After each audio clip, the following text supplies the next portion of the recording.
Here I go, starting my video all crooked again. Oh my God, why is this thing crooked all the time? So, look at this. Oh, so annoying. Hi, everyone. Hi. Okay, there. I think we're good. I always have to straighten this. How is everybody? Hi, you guys. Oh my God, I just ran in the door. I just ran in the door and I'll be running out later, but I ran in and I'm trying to hide the burn all over me from being outside because it was 100 degrees in LA today, pretty much. Hi, you guys. Oh, Pittsburgh, everywhere. Yeah, so it was pretty freaking hot out. It was hot out. Michigan, lighting candles for my niece's court date. Well, at least the courts are open for you. They're not open here. Yeah, it was so fun. 110. Where were you? 100. It's 110 here. Okay, I don't even know where you are. But Ontario, Canada, of course, my hometown, Canada, the awesome place that I escaped from. No offense to anybody in Canada. Oh, Palm Springs. Okay. You know, I'd go running in Palm Springs, but I don't want to die.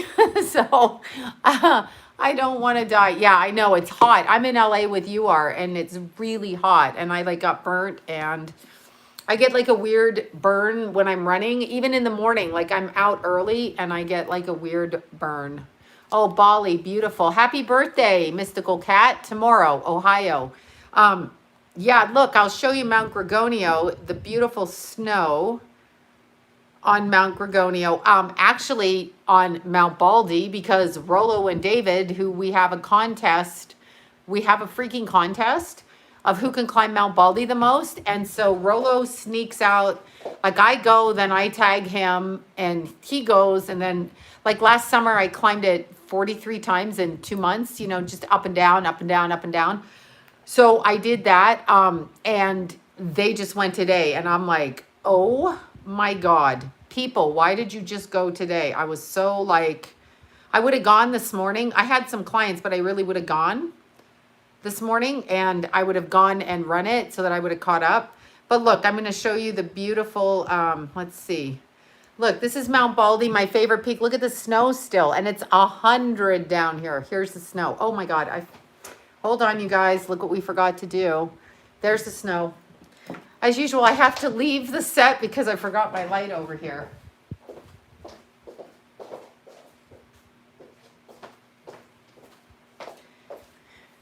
It would be so nice if I learned how to set up so I didn't have to like stage exit camera right. Hello, weirdo. Who does that, right? Hi, I'm here for the nightly news. Excuse me while I leave set and go over there. Like totally. Camera ready, people. Camera ready. Okay, so here's Mount Baldy. This is Rollo and David today. They're at the top. The top is beautiful. Hi from Vermont. And look, this is called the Devil's Back. That's David running back. I love this trail. This is one of my favorite trails. And these two snuck up it, and now I'm behind. Although David has run it way more than I ever did. Those beautiful flowers, 10,000 feet. Absolutely beautiful. And here's Rollo. He's the one that helped me off the mountain with David. That's Rollo. And then, I don't know which way they went. They went up a different way. And what are they looking for? Oh, there was a caravan of things going up there. East Coast. I love the East Coast. A caravan looking for the mines. Anyway, these two are the ones that went and ran the hill behind me. They trained me, both of them. And literally they ran. I know Rollo is very cute. I don't think he's 30 yet. I don't think he's 30. He fucking kills me. But anyway, I don't think he's 30. David's in his 40s, although I shouldn't be saying that. You know, Albert's not here. Libra Lori. I see Libra Lori. Lori, put your picture up there for God's sakes. It scares me when I just see the little round face that I just was visiting Lori. Anyway, little Libra Lori, I was happy to see her. That was fun. But anyway, yeah. How can a dog be 30? No, he's not a dog. He's a person. But don't call Rollo a dog. He's not a dog. They're excellent athletes, though. They did rim to rim to rim. So the Grand Canyon rim to rim to rim. and they're absolutely fantastic athletes. I love them. I have learned, let me just say something. When you challenge yourself athletically and you do that, it really expands your mind, because if you can push yourself through something that you never do, then it's awesome. So they pushed me to places where I want to cry. I want to cry, like fucking cry, okay? I have cried. I've cried many times. But they meet me and they go with me and they go up to the top of the hill and they come back because I'm so slow. And David always takes off and he makes me find the trails. He makes me look for points. And he tells me, you need to look at this point and that point. And I love Libra Lori, okay? I'm just turning all my things off here. Libra Lori, I call her Libra Lori so you know who she is. Anyway, Lori is one of my besties. Hi, boss lady in Jamaica.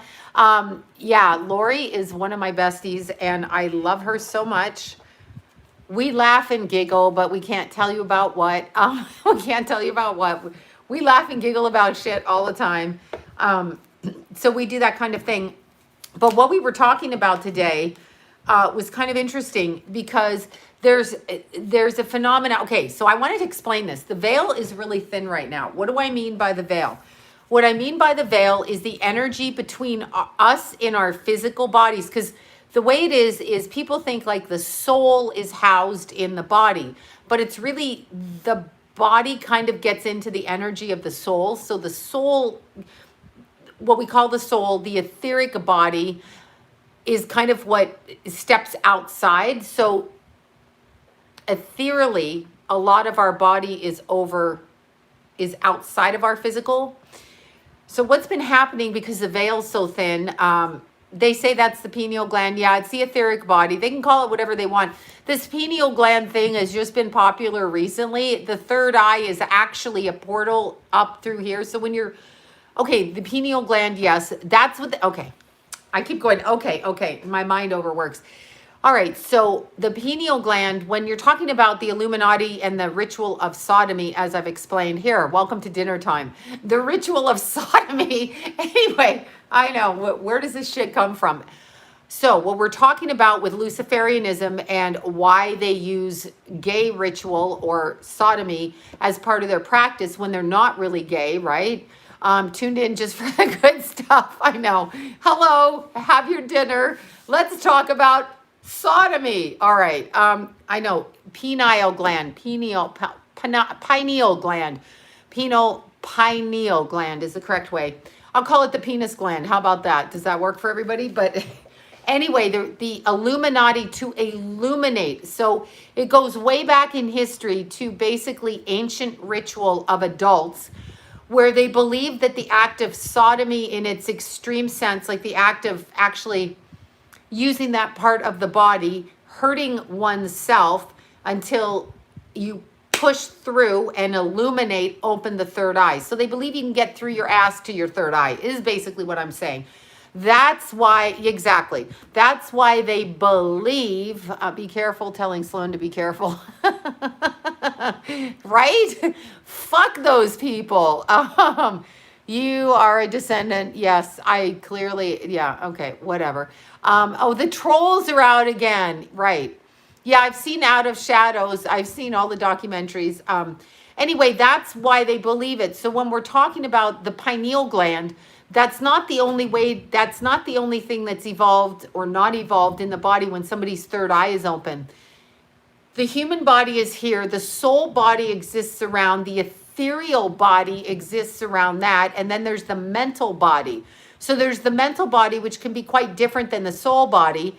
And it goes outside of our physical body. This physical body is like a shoe bag or something in your closet. It just is, we drop the body, okay? Thank you for that, you guys. I know, bye-bye trolls. Fuck off trolls, right? Like, do I have to say fuck off every night to trolls? Like, why don't the trolls just go troll somewhere else? So, oh, I'm glad you bought the same blue nail polish. I love it. So when we're talking about the pineal gland or the third eye, when you open it, you can actually extend outside of the physical body. Remember, the pineal gland is inside the physical body and it has a physical ability, just like your arms, your hands, your feet, you know, everything. It has the same kind of ability. But in order to read psychically, a lot of times when I was younger, I used to step outside of my body, which they could say is like possession, or I love my blue nail polish. I fucking love it. It's on my toes too, with big flowers and like little cherry blossom things on it. Yes, it is. And I'll be doing it again and again. I will keep doing my nails and toes because I'm going to do that. Yeah, well, I clean myself thoroughly with salt and coconut oil. Well, I did. I'm going to leave camera again. This is what I'm going to do. I'm going to go over there and walk offset to show you something that I made for my friend. So I'm going over there and I'll be right back. I should have thought about this before.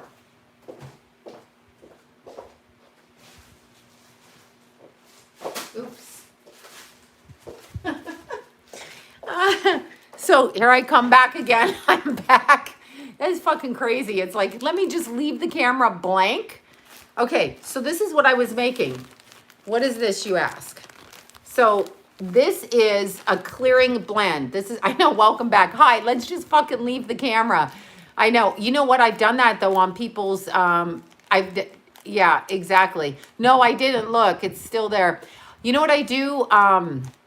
I've actually walked off of camera on some shows when they sit there and say something against somebody when I'm doing a reading and they're like mocking them or something. I've actually gotten up in the middle of a live TV show and said, excuse me. And they've like watched me walk off and I stand behind the camera and I'm like, I'm not doing it. Especially when they ask you to read people that have like serious issues and they do it to make fun of the person. I'm not going to say which person it was, but they do it to make fun of the person, and then they want the psychic to read the person, but the person isn't mentally able to understand it, so I'm not going to do that.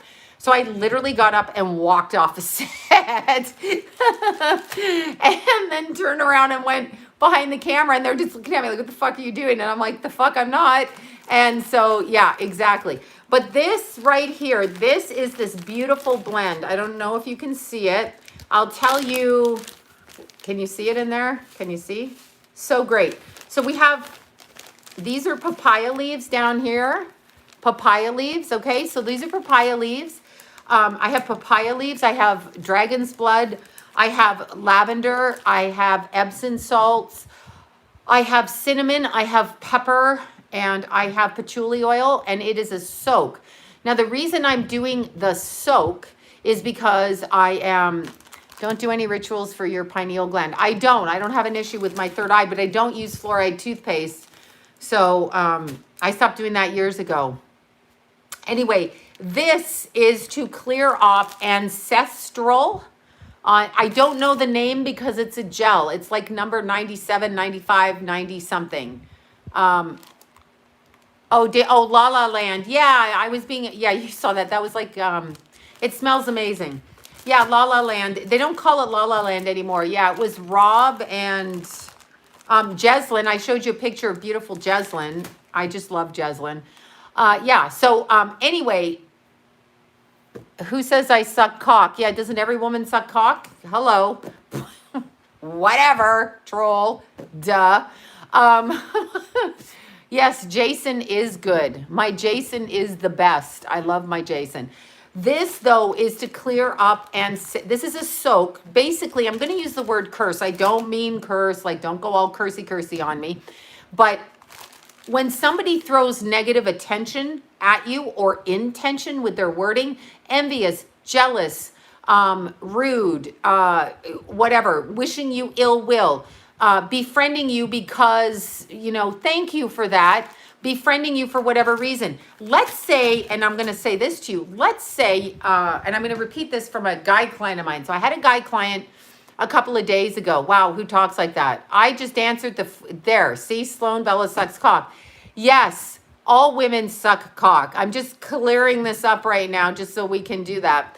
I know it's a troll, but yeah, if you're going to ask, do we have to really point out what people do in sex? I'm not getting a moderator because they have to go into your thing, and I don't want to do that.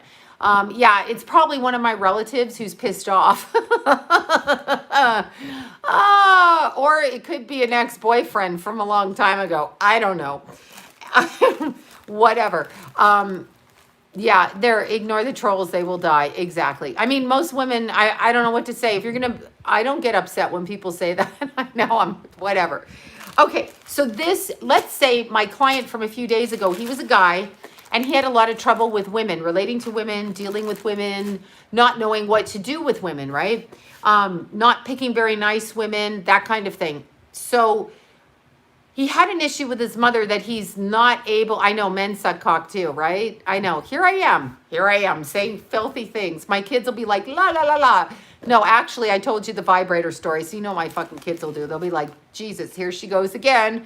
But I'm a human being, so I'm not embarrassed of who I am. And if you don't like it, that's your problem. Okay, so that's your problem.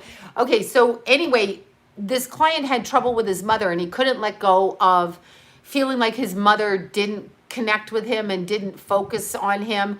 And he wondered what it was. Well, here's the thing. This releases like ancestral curses. So let's say you're back in the 1800s and your great-great-grandmother does something to somebody else and you know, gets them upset. And so they look at your grandmother and says, all your children are going to be whatever. Here, let me see if I can open that report. Okay, there you go. See, I hate when I have to do that. I hate when I have to like, okay, remove. There, I removed them. Anyway, I hate when I have to do that, right? No, I'm not selling it on the site yet. This is my last 2 batches. I've got to get the stuff and I can't order everything at the moment. But I did this the last 2 days in a row. So as I said, I can't really use my bath right now because there's an issue with it. So I have to use the shower, right? Dried papaya leaves. Yes, dried papaya leaves. Those are the green leaves right here. Can you see them? Those are dried papaya leaves. So I've done this 2 days in a row, but what I did is I get like a football where you soak your feet and I put the mixture in there and then I use it like, you know, cleanse off me. You say a prayer to remove it, okay? You say a prayer to remove it. Yeah, I should consider selling it, but I was making this for 2 of my friends that smells beautiful like lavender, and I'm not a fan of the patchouli, so I don't, the dragon's blood, exactly. You have to order dragon's blood. It comes in a big red brick. And I have a little bit left, a little bit, enough, but I put it in there for them, and I put lavender on there, but what it is papaya leaves, it is pepper, it is cinnamon, it is dragon's blood, it is lavender, it is patchouli, and it is either Epsom salt, and I put some pink Himalayan salt in there as well. Yeah, it comes in like a brick, okay? Like dragon's blood comes in like a brick. It's a cleansing. I don't know. It's a resin, actually. Dragon's blood is a resin, but I usually get it in like a thing like this, and then it mushes down. But there's things called generational curses. Not that like you're going to have a generational curse and that you can do that.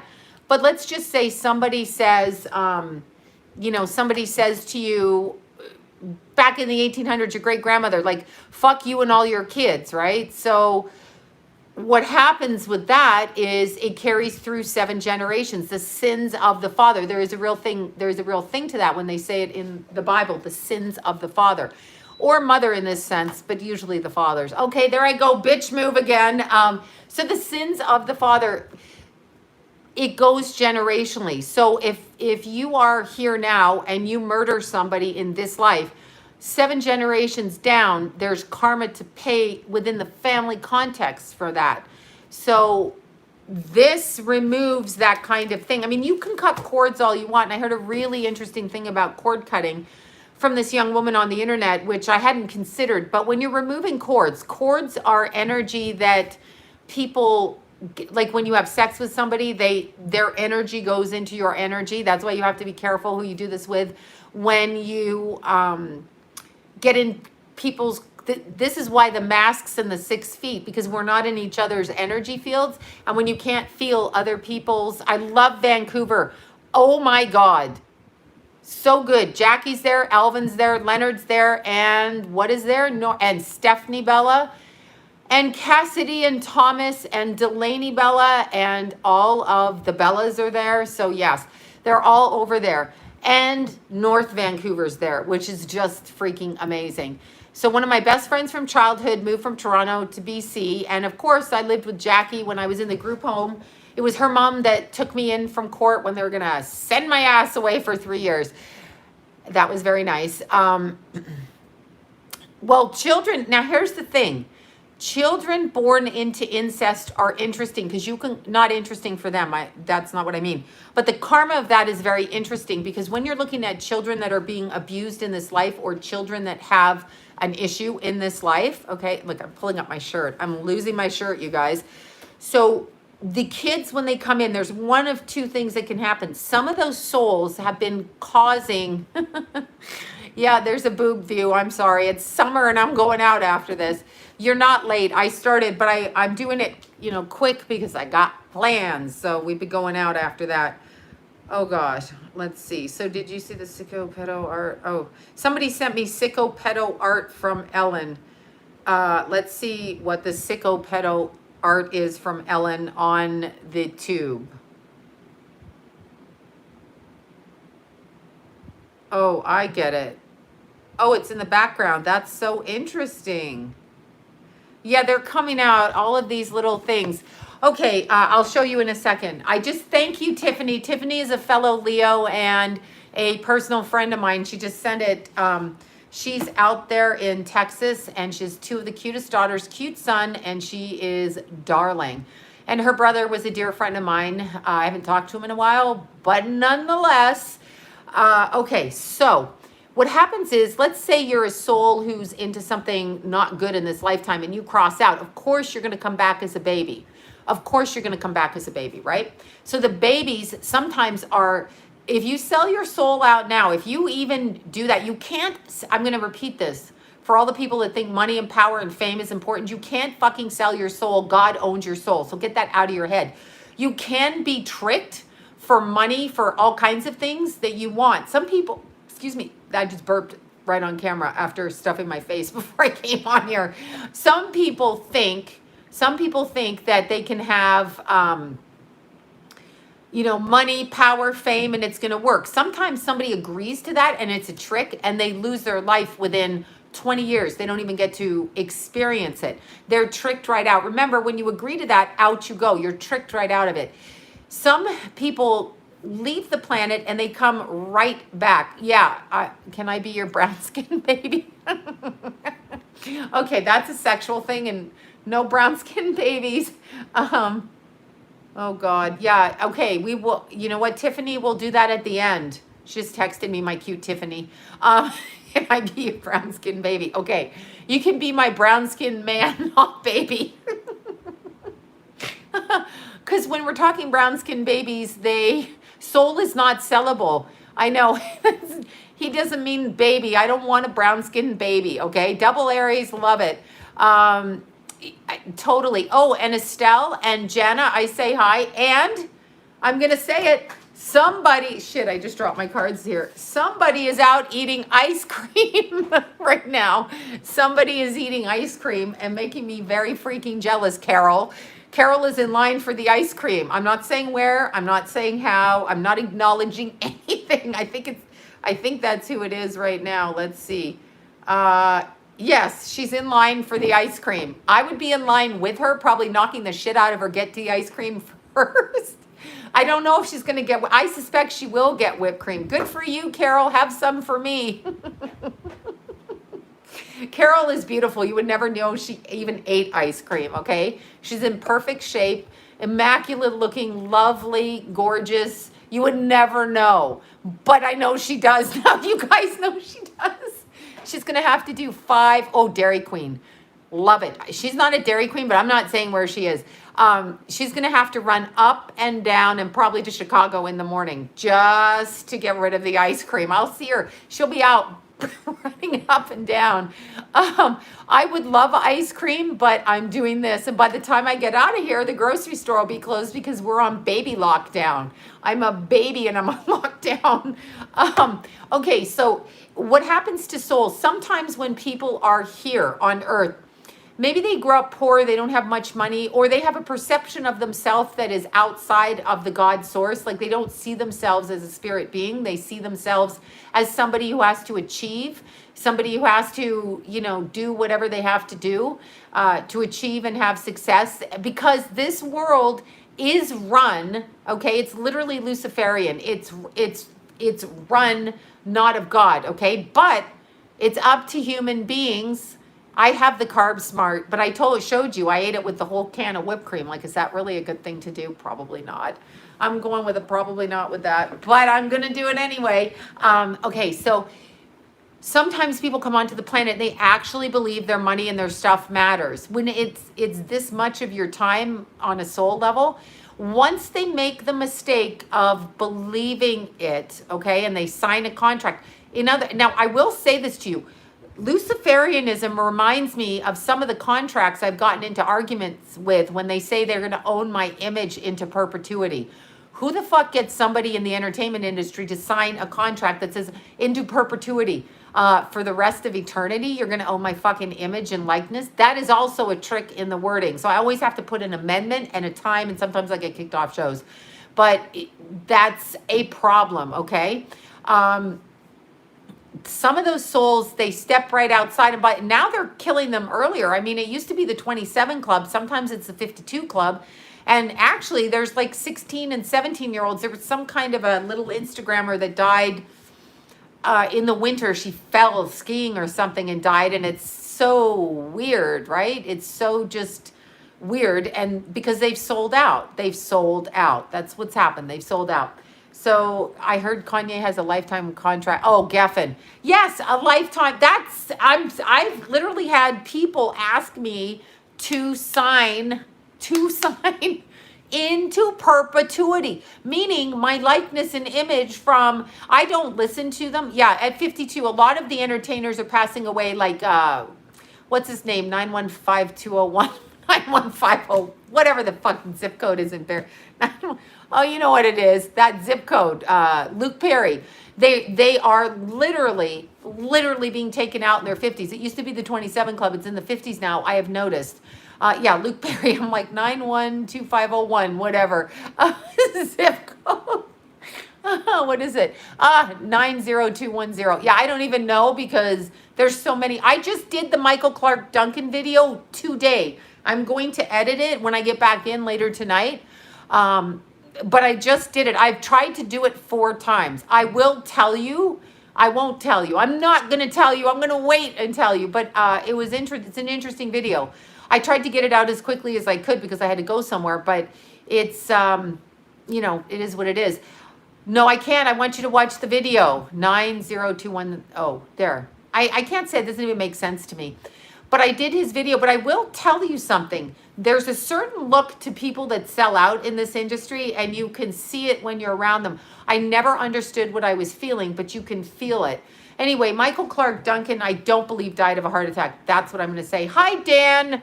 Oh, Dan from down the street. Dan.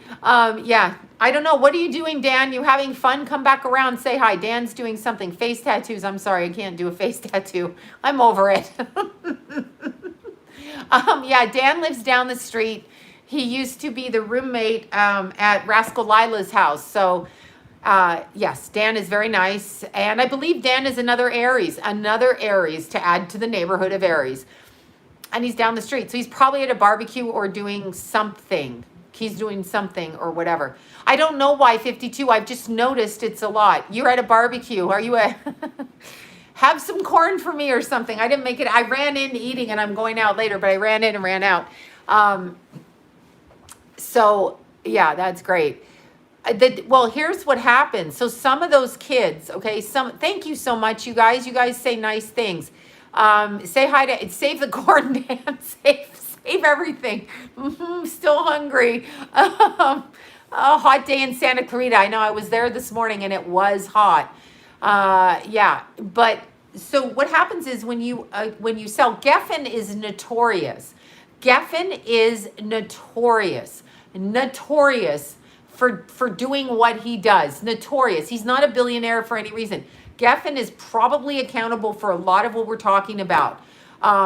a lot of what we talk about, like a lot of it. Okay. So I know he was in Kurt Cobain's case. Yeah, Geffen, I mean, when you listen to him, they become, with Geffen, all I can say, I want to use the city of Chicago, and I just want to talk about, you know, I know I love those spider mums over there. They're still alive. The gladiolas left, but the spider mums are so cute.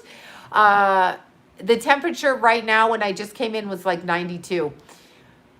So Geffen, oh, there's an 815. I'm an 815 too. David Geffen Records, that's who Geffen is. Geffen is Geffen. Why is my site down? Why do you guys keep saying shit like that? So I gotta look. Hopefully my site's not down, unless every so often, yeah, everybody dated Geffen. He's hideous. People go missing in Chicago from Geffen, in my opinion. Just my opinion. Not saying anything. I'm just saying you go to party with him, and then where are you after that, right? Where do you go? So, yes. There's a lot of people connected to these group of people, Katzenberg, Geffen, and Spielberg, that I know personally. So, well, Geffen likes young men. And if you're in a club and you're a gay guy, or even a straight guy in college, and somebody comes up and goes, here's $1,000, are you really going to say no? I mean, I never had the opportunity because he wasn't going to ask me because I'm not a guy. But Geffen is, in my opinion, one of the Luciferians and one of the head Luciferians, and that's what I think. When Sabrina Bittencourt was suicided, she committed suicide, Geffen, Oprah, Gail, Rita Wilson, whoever else was on what's her name? Was it Jane Pauley? No, not Jane Pauley. Shit, the other one. Diane Sawyer. They were all on the boat, but they were on Geffen's boat under a different name outside of there. So, I mean, they were all on Geffen's yacht, and then suddenly Sabrina Bittencourt ends up suicided after she outed John of God in December 17th, 2018. So she ends up, if you can't make an appointment, hello, I'm blocking the appointments, people. I can't take anyone till I'm caught up. Please do not push that on me. I am trying. Yeah, Jamie Deluxe, exactly. No, I'm talking about David Geffen, and I'm talking about stuff. One of Geffen's people who travels with Geffen, I met in my personal circle. So there's a lot of people around town that work for these people. The bus is common knowledge because, keep in mind, the more that when you sell yourself in one lifetime, so let's say an open secret, Geffen, everybody knows about fucking Geffen, right? Yeah, so when you sell yourself in this lifetime, so as person A, you sell yourself. Okay, so in this lifetime, you sacrifice, let's look at Jennifer Hudson, her whole family, whatever, she wins the Oscar, she wins this, she wins that. Whatever that was about, okay, whatever the fuck that was about. So you do that. Next life, she dies, she becomes 80, she dies. Next life, she's trapped here because she's distanced herself from God. So some of those, Keanu did date him back in the Toronto days. Back, way back. Common knowledge way back. Hanks won't allow comments on his new post. Of course he won't, because he's afraid of those comments. Anyway, the soul will cross out, but the soul goes into a holding thing, and it doesn't come back, and it doesn't go into the God space. So there's in between here and there. And they fuck with us. Keep in mind. Now, I've heard many stories. I want you guys to keep in mind. The veil is so thin. What do I mean by the veil? I mean the space between this dimension and the next dimension, known as the astral level, is so freaking... Geffen's been responsible for everybody all the way along. He's on the yacht with Oprah. I don't know I have no idea what Keanu Reeves fucks. I mean, it's none of my business. Oh, Midland, Ontario, great. Geffen is worth whatever, 8.6 billion. Exactly. Came out in 1982. I know, banana split sounds delicious. Banana split sounds delicious, you guys. So anyway, what happens is, the veil, which is it through to the astral level. Now, what is the astral level? So when you smoke pot, when you do LSD, when you do all kinds of things, you immediately shoot out onto the astral level. So I don't know if anybody knows this, but when you leave your body, you constantly astral travel. It's like you're going through turbulence. So it's like the body is going through Who's Keanu Reeves? Please look that up and stop with the sarcasm. Yes, Keanu and Geffen were together long time ago. And Geffen Records, correct. Anyway, when you do astral traveling or leave your body, when you ground back in, I call it grounding back into your body, because the soul comes back in through the atmosphere, just like a plane through turbulence, and you ground back in. I mean, sometimes you have to hold your head like this to get it to move, or your head wobbles. That used to happen to my Jason when he was, little, and he'd be in his body. He'd tell me how, like, the dog jumped on him and in the spirit and shoved him. I mean, he was just a little kid, and he'd be holding his head because his head would be wobbling like this because he couldn't get back in. That stuff happens when you're out of your body. You're on the astral level. So when you're on the astral level, there used to be you fall. Yeah, it feels like turbulence to me. I literally ground in, and so I can feel, and then I jump right out. But and astral traveling, you can do it really easy. But astral traveling is a genetic thing. It's genetic. Your DNA structure allows you to do it. I know. Oh, is that Mary? Mary, is that you, Mary?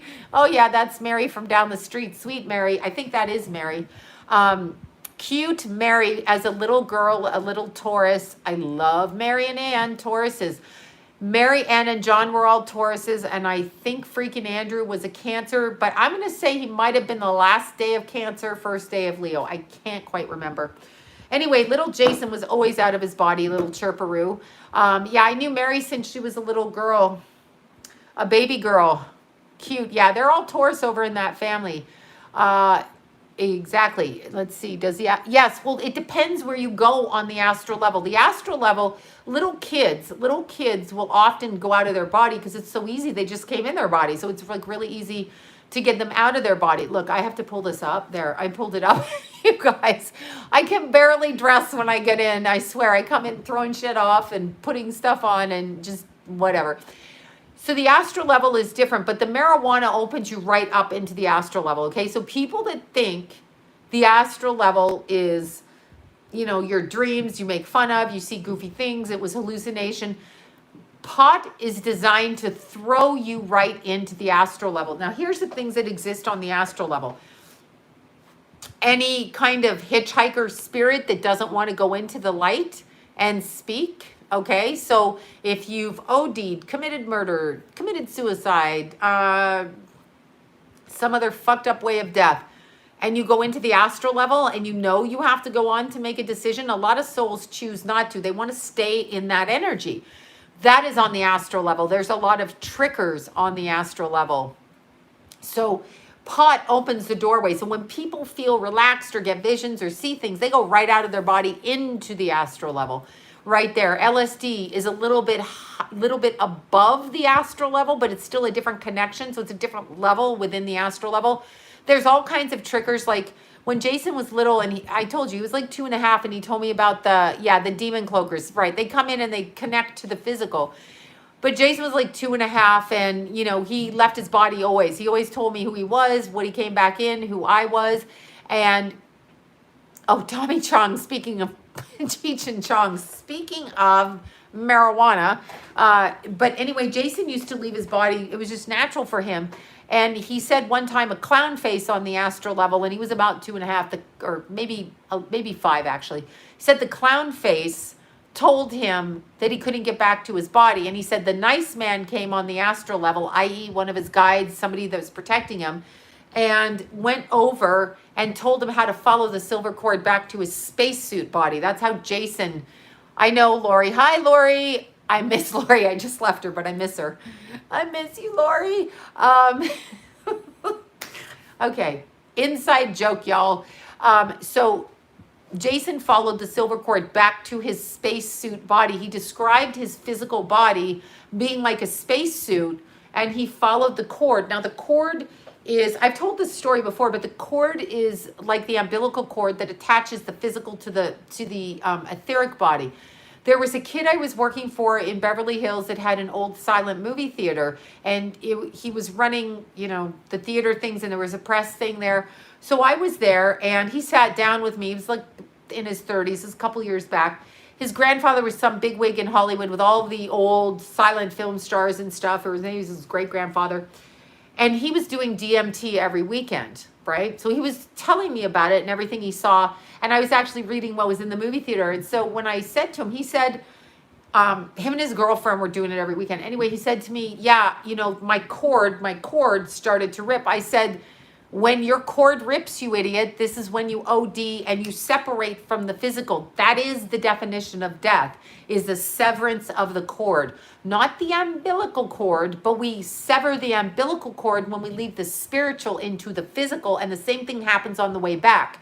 So the cord is severed. So when people OD and do their DMT, you can OD from it, it severs the cord. So when the cord is severed, you're dead. Just like when you come out of the spiritual into the physical, we cut your cord. It's the same thing, but backwards. You see? So I love DMT.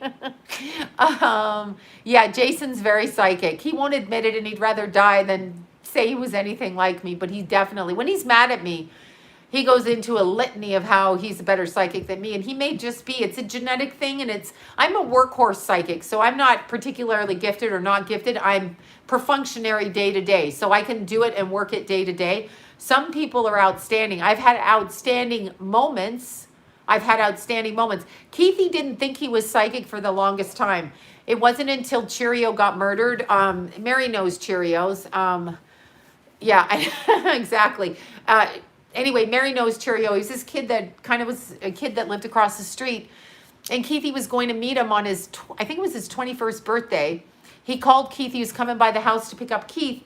And then Keith went off with one of his other friends and bailed on him and said, I'll hook up with you later. And in the meantime, Cheerio got murdered, shot in the head at that time, just down the street. So he was shot in the head over, I believe, from what I picked up, I never heard this, I believe it was a girlfriend issue between rival gangs. So his girlfriend, or he had a baby with somebody else, whatever.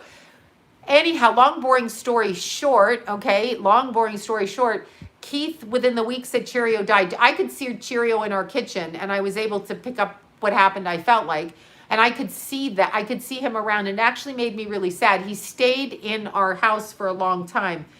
And it broke my heart. And I remember I was on the computer one day doing my work or looking at emails, and he came to me and he showed me this baby. He showed me this little baby girl, and he kept saying, you know, this is my niece. This is my niece.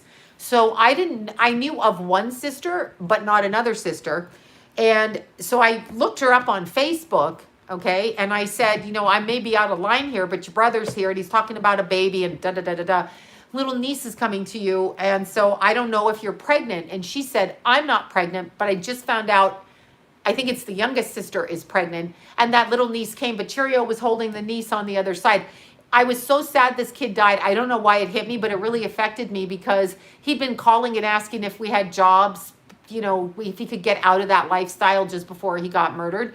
But my point was, Keith went to sleep one night, woke up the next day and said to me, Mom, and I said, what? He said, I believe it. The psychic stuff is real. Now, Keith was 21 at the time, and I said, yeah, you've had people in the house your whole life. Like, and he goes, yeah, but I thought you were full of shit. This is my own kid. I'm like, what? He goes, no, Cheerio came to me, and Cheerio showed me how he died, where he got shot, and how he fixed it, and then he took me. And so Keith then, at age 21, I mean, maybe he knew it a bit. Well, he saw when my birth mother passed, but he didn't know what he was seeing. Anyway, he started to see it, so he believed in it. It was very interesting. So for Keith, it came around a little bit later, or he saw it a little bit later. Jason's an off-the-hook psychic. Never tell him that. If any of you know him out there, don't tell him. He's off the hook. Jason's the kind of psychic when he walks in a room, he's like, I'm not going to go sit with that person because they feel depressed to me. So he's a complete empath. And, you know, his whole body wiring is like all over. He's really, really good. He describes it differently. Yeah, if he finds out I'm talking about him, I'm not going to be able to talk to him for quite some time. And Keith is different. Keith understands it in a different way. So we all come to it through our own way of experiencing. When I was a kid, I used to actually pass out. So I was a trance channel in that I would suddenly feel, okay, so when you get nauseous in a car and you start going like this and you're like, oh my God, I'm going to throw up, that's what would happen to me. And they literally would shove me outside of me and I would step into the astral level and the dead people would come to me. That happened till I was like 21, and I was still channeling probably after I had my kids, where I would go into a complete trance and start writing all over. I would take lipstick and write over the walls, the floor. I would feel that, like I would hear wording and I'd have to write it. So I would go into that, and then I stopped allowing them. I finally understood, or I feel like I'm having a seizure. Well, it makes me very dizzy, and they start banging on the back of my head. I don't do that now. And then I became very clairaudient, which means I would hear things. So I would hear them. I would hear different things like that. So it just depends at different points in my life. When I had a fever, I would read really well. People would tell me that, like if they bug me and they come over to the house and I was sick, and I'd say, I'm sick, I don't want to work. And then when I was, my kids were little, people would just barge in all the time. So clairaudient, clairaudient, to hear wording in streams of consciousness. Clairsentient is another word for empathic. Thank you for that, 1111. Clairsentient is to empathically feel the world around you. So that's kind of what Jason does. He feels. So he describes in wording what he feels. Now, an empath is different than clairsentient. Clairsentient will hear, okay? I mean, will feel what other people feel, but they don't absorb and take with them. They feel it at the time they're around the people, so they walk in the room and they feel it. An empath has a specific healing job. A lot of people say they're empathic and they're not really empathic. They're clairsentient, but an empath is somebody that comes on to the planet, will live another person's feelings, okay? Feel it intensely, and then take that energy as a healer, okay, without knowing they're doing it, absorb it into their physical and send it back out, transmute it in a higher vibration. That's a true empath. That's why empaths, they get sick, they get tired, they have to sleep a lot, they get exhausted. That's what they do. But empathic in the truest elevated sense is a feeling healer, whereas clairsentient is to feel other people's feelings, okay? So there's a difference. Clairsentience isn't necessarily going to transmute the energy into a loving higher vibration. That's not actually going to happen. So there's claircognizance. I can never say it. Clear knowing. I just know, so I say it. Thank you for the super chats, you guys. So claircognizance is that. It's just, I know. There's photosynthesis where you see in colors, okay? Not just your aura, but like if I say a name, like I use the name Matt and I say the name, photosynthesis, the synthesis, photosynthesis, I can't even say it, whatever. They will see I'm not even saying that right. I'm probably talking about the plants, not the colors, whatever it is. They see in color. So when you say a name to them, they're like, I see black, I see brown, and the colors mean. It's not the same thing as seeing your aura. Auras change, okay? Auras change. So when we're sick on certain days, our auras are one way. When we're happy on other days, it's a different way. When we're pregnant, it shows. When we stub our feet, when we're angry. So you can see the aura of a person. It is the energetic information that comes from the body to exchange with other people. Synthesis, thank you. I'm like photosynthesis. I'm like that's the plant. That's the plants. Photosynthesis is the plants, but seeing of colors, you know what I'm, synthesis. I can't fucking say it, whatever it is. But you know what I'm saying. People, when they look at the auric energy, when our auras come out, so when you're looking at an entertainer that's out there on stage with a tremendous amount of people, they are entertaining and their aura is extending out into other people's, okay, into other people's energy. So when they ask us to stand 6 feet apart, that's an energetic block between people. I have to get up in their space. So I'm never going to social distance, nor am I going to say that word again. So I got to get up in your space, and that's what I got to do. As I say, Lori and I were at the grocery store, and we came out of Ralph's when we were playing our little who can get the most paper towel game. Go in one door, change your hat, out the door, keep going around, right? So anyway, I hugged her in the park. Well, I'm going to hug her. I need to get in her energy field. We're friends. I'm not going to allow them. I'm not going to allow them to step away. Okay. I'm not going to allow it. So I will be in your space. I'm in everybody's space. I'm going to be in your space. That's what's going to happen. I'm going to be there because I need to be able to vibe your energy. That's something. So when you're just talking to people, I can pick up energy. Energy goes everywhere. But when you're in somebody's energy field, this is how you actually know what that person is. If they're a good person, are they a bad person? What kind of person are they? So we need to, here I go getting ADD again, you guys. I'm like, it's time to go. So you actually know people's energy when you're in it. Automatic writing, I did that so much when I was younger, and I was narcoleptic because every time they stepped into me, I would step out for 20 minutes, pass right out, wake up, come back with a story that nobody believed and they did think I was mentally ill, and then I'd throw a tantrum, scream at everybody, and go away. But I know when I walk through a room or when I connect with somebody on a soul level, but I can hear it I can hear it energetically. But when you're in the same room with somebody, that's when you walk by them. Your God energy is reading theirs. So when you remove that, it's like the babies in the Russian orphanages when nobody held them. They become psychotic because nobody held them. Their brains don't develop the same way. So when they're saying don't touch, they're stopping our development as soul beings, and they think that we're stupid. I understand there's a virus. I don't want to get into it. I'm not saying there isn't. The point is, virus or no virus, I'm going to get up in your space. So if you come near me, I'm hugging you.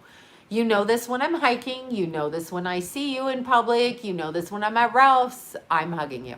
I may not have wanted to hug you before, but I am hugging you now. So what happens is when you block, okay, for example, when you're born and you start to have these visions of like people you run into and you're like, oh, I know them. I know I'm now, it's hilarious. I wouldn't hug you. Like when I was younger, I wouldn't be a hugger, but now I'm like, you know what? I am hugging you. Ask Lori, we stand hugging in the parking lot. And when the people look at us, I'm like, no, that's my girlfriend. I'm fucking her. It's okay if I hug her.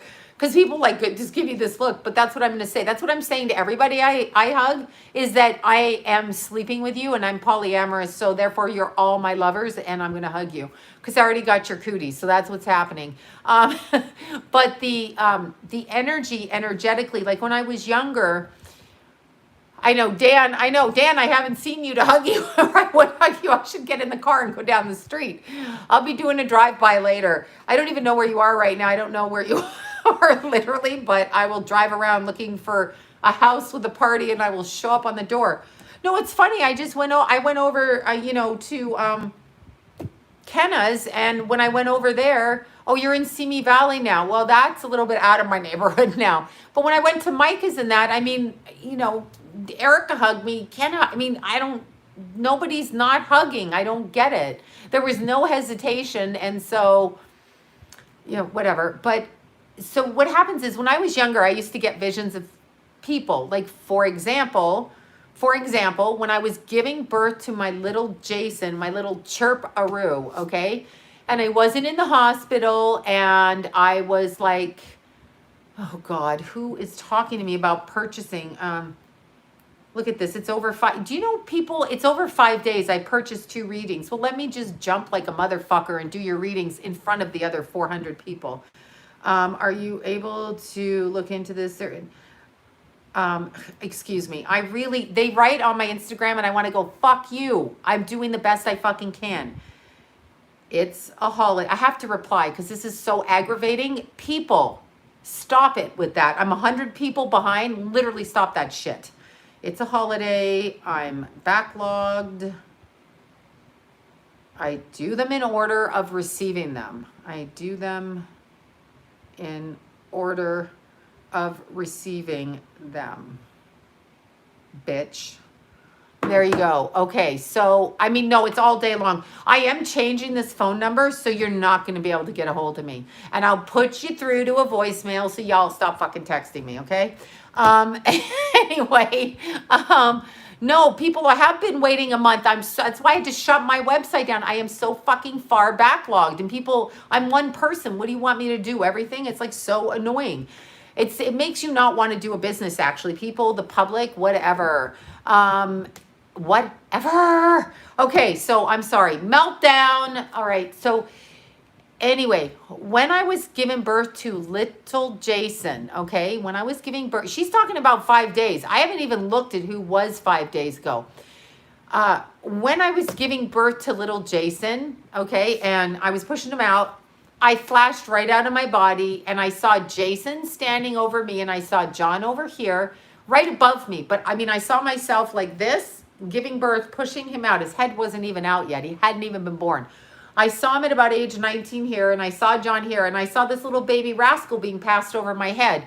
And I described this little baby rascal. I said, she's a toddler, and I was talking to John as I was giving birth, as I was seeing myself behind my head. Imagine that. Because it was so painful, I literally flew out of my body. That's why people who are in pain will often describe disassociating from the physical body. Disassociation means leaving the physical body. You're not disassociating, you are leaving the physical body, okay? So anyway, the physical part of it, I saw Jason here, Johnny here. Jason handed Johnny this little rascal with a little diaper butt and her little brown wavy hair. I described her skin color, little hair, everything, as I'm pushing my son out. And I said, I think she's going to be your little granddaughter. And so when I met little Rascal Pants Lila, no, Rascal, not Raccoon. No, my Rascal Lila, when I met Lila, I recognized her immediately. That's because she'd been in my energy field, because as soon as Jason was being born, she was getting ready to come through. So you're in each other's auric field prior to birth, okay? So prior to it, you're in there, you're right there in it. Your husbands, your lovers, your mates, your children, this is already being done. So if they disconnect you on a physical level, being 6 feet apart or whatever, and you can't be in their energy field, sometimes you won't recognize them. So you will be not recognizing them. Let's see. I think I just cussed a client out on YouTube. Let's see what I did, because I get so annoyed. Okay. Really fucking annoyed. Really annoyed. See, is there anybody I can contact? Why don't you just go, shut up, Sloan. Yeah, shut up. Don't talk about it. Stop it. Calm down, bitch. All right. So, yeah, no, soul contracts. But the point is, when you walk by somebody or when you recognize them, there's a spark of soul recognition, okay? A spark of soul recognition. And the soul recognition is on a karmic level, okay? I know, shove the money back to her, right? Take your money and fuck off. Okay, sorry, it's happening again. Tourette's is happening. So I know, I get so like, no, they're on my ass all day. And I understand when you buy something, but I literally am only one person. So if I'm going to read your shit, I have to read your shit. And it's not fair that I do it 24/7. I should be able to have some fun. Okay. So anyway, when you walk by somebody like in a bar, in a restaurant, on the street, and there's recognition, it's because your energy fields meet again. You walk by them and there's a spark of like recognition. You can see it. Sometimes you can see people and you see them and you see their face, you see their smile, and it triggers something. You're like, I've seen it before. So that is a soul recognition. That is a understanding of a soul that you've seen before or that you recognize. But when you walk by them, you can feel that energy. Oh, you want me to explain incest again? Incest is a no-no. It's not accepted in society. Yeah, there's deja vu, but there's also soul recognition, like soul, literally you know the person. Like when I met Jason, I knew I was in for trouble. Don't tell him that, okay? But that little baby staring at me, those eyes, I was like, oh shit, there's those eyes. I know those little baby eyes. Yeah, there's soul recognition, and you're like, oh, it's you. I'm glad to see you. But that's the problem with being 6 feet apart. We're not connected. Now, here's the thing with incest or any kind of abuse on this planet. Incest is a no-no for those considering it. Don't do it. Just say freaking no, okay? All right, so souls come down. Shit happens over here, we go back. On the other side, we are elevated energetically, so we're not in the same kind of feeling. So the same kind of swamp is here. We're not really in the same kind of swamp. So we feel things differently on the other side, and we may extend ourselves out to someone who has abused us. We may agree to be born to them as their child, or we may agree to come back in a different way. Now, we all have free will. And free will on this planet is fucking ridiculous because this planet's energy is like 3 rungs up from hell. So this planet's energy is more on the level of writhing hell. It's just, it's a ghetto. This is a ghetto planet. This is first world ghetto. I'm talking energy, not the beautiful trees, not the lovely things that happen, but it's first world, okay? There, somebody's on my Instagram talking to her saying I'm overbooked. Thank you. I'm cracking up. I'm like, I'm fucking trying to get shit out there. You've been waiting 5 days. I mean, give it, I put all over my website. I'm backed up, I'm backlogged, whatever. Hi, Melissa. So I think it's really important. And when you connect with people, I feel it's important to be close to them. I feel, leave me alone.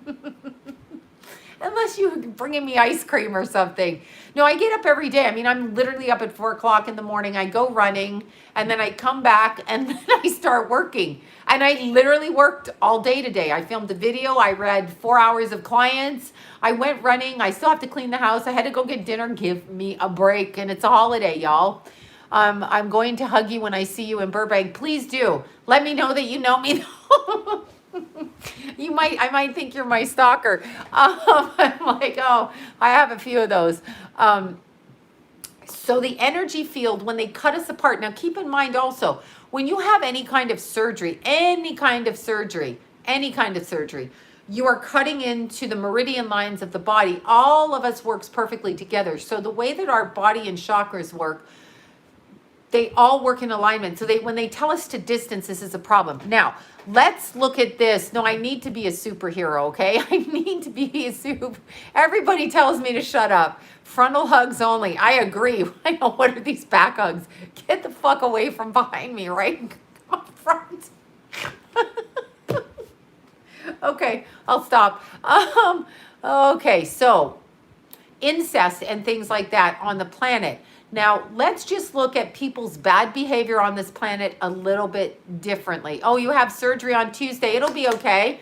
Let's look at the energy on the planet. Sometimes there are people that, look at, now people are offering to take my readings. I'm like, we are booked. All of the people I know, we are booked. Okay, I'm going to stop now before I slap the shit out of somebody. Okay, so when we get on this planet and we get into the energy field, let's say we drink a little bit, or we have a trauma, or we have some issue, and we drink and we smoke a pot and we do a little LSD and we fuck our little bodies up.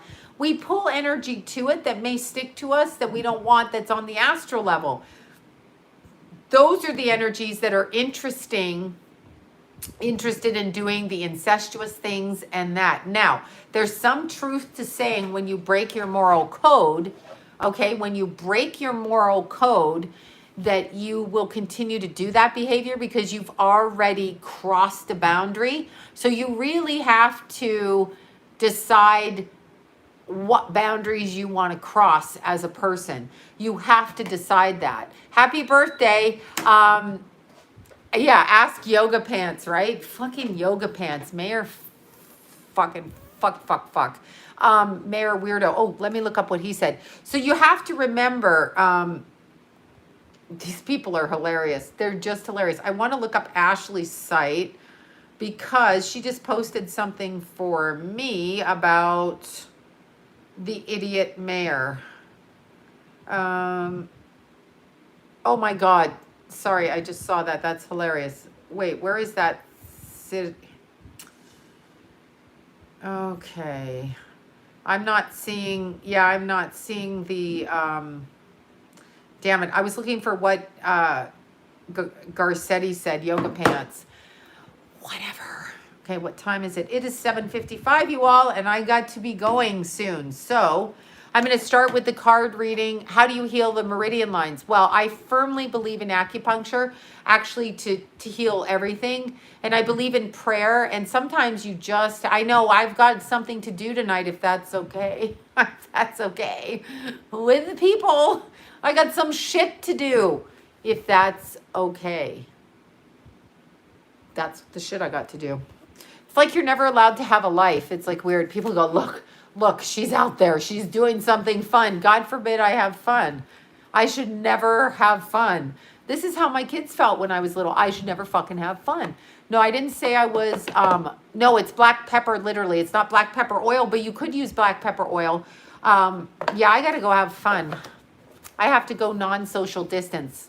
That's what I need to do. Who made up that word? Excuse me. Could you please social distance? Fuck off with that. What is that? Okay, I understand there is a virus. There is lots of viruses. Oh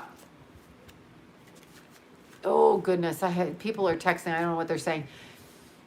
There is a virus. There's also all kinds of viruses. There's things on the street, TB, all of that, all kinds of things on the street that people can get on any given day. You can also get fleas, by the way, scabies, fleas, and God knows what that's out on the street.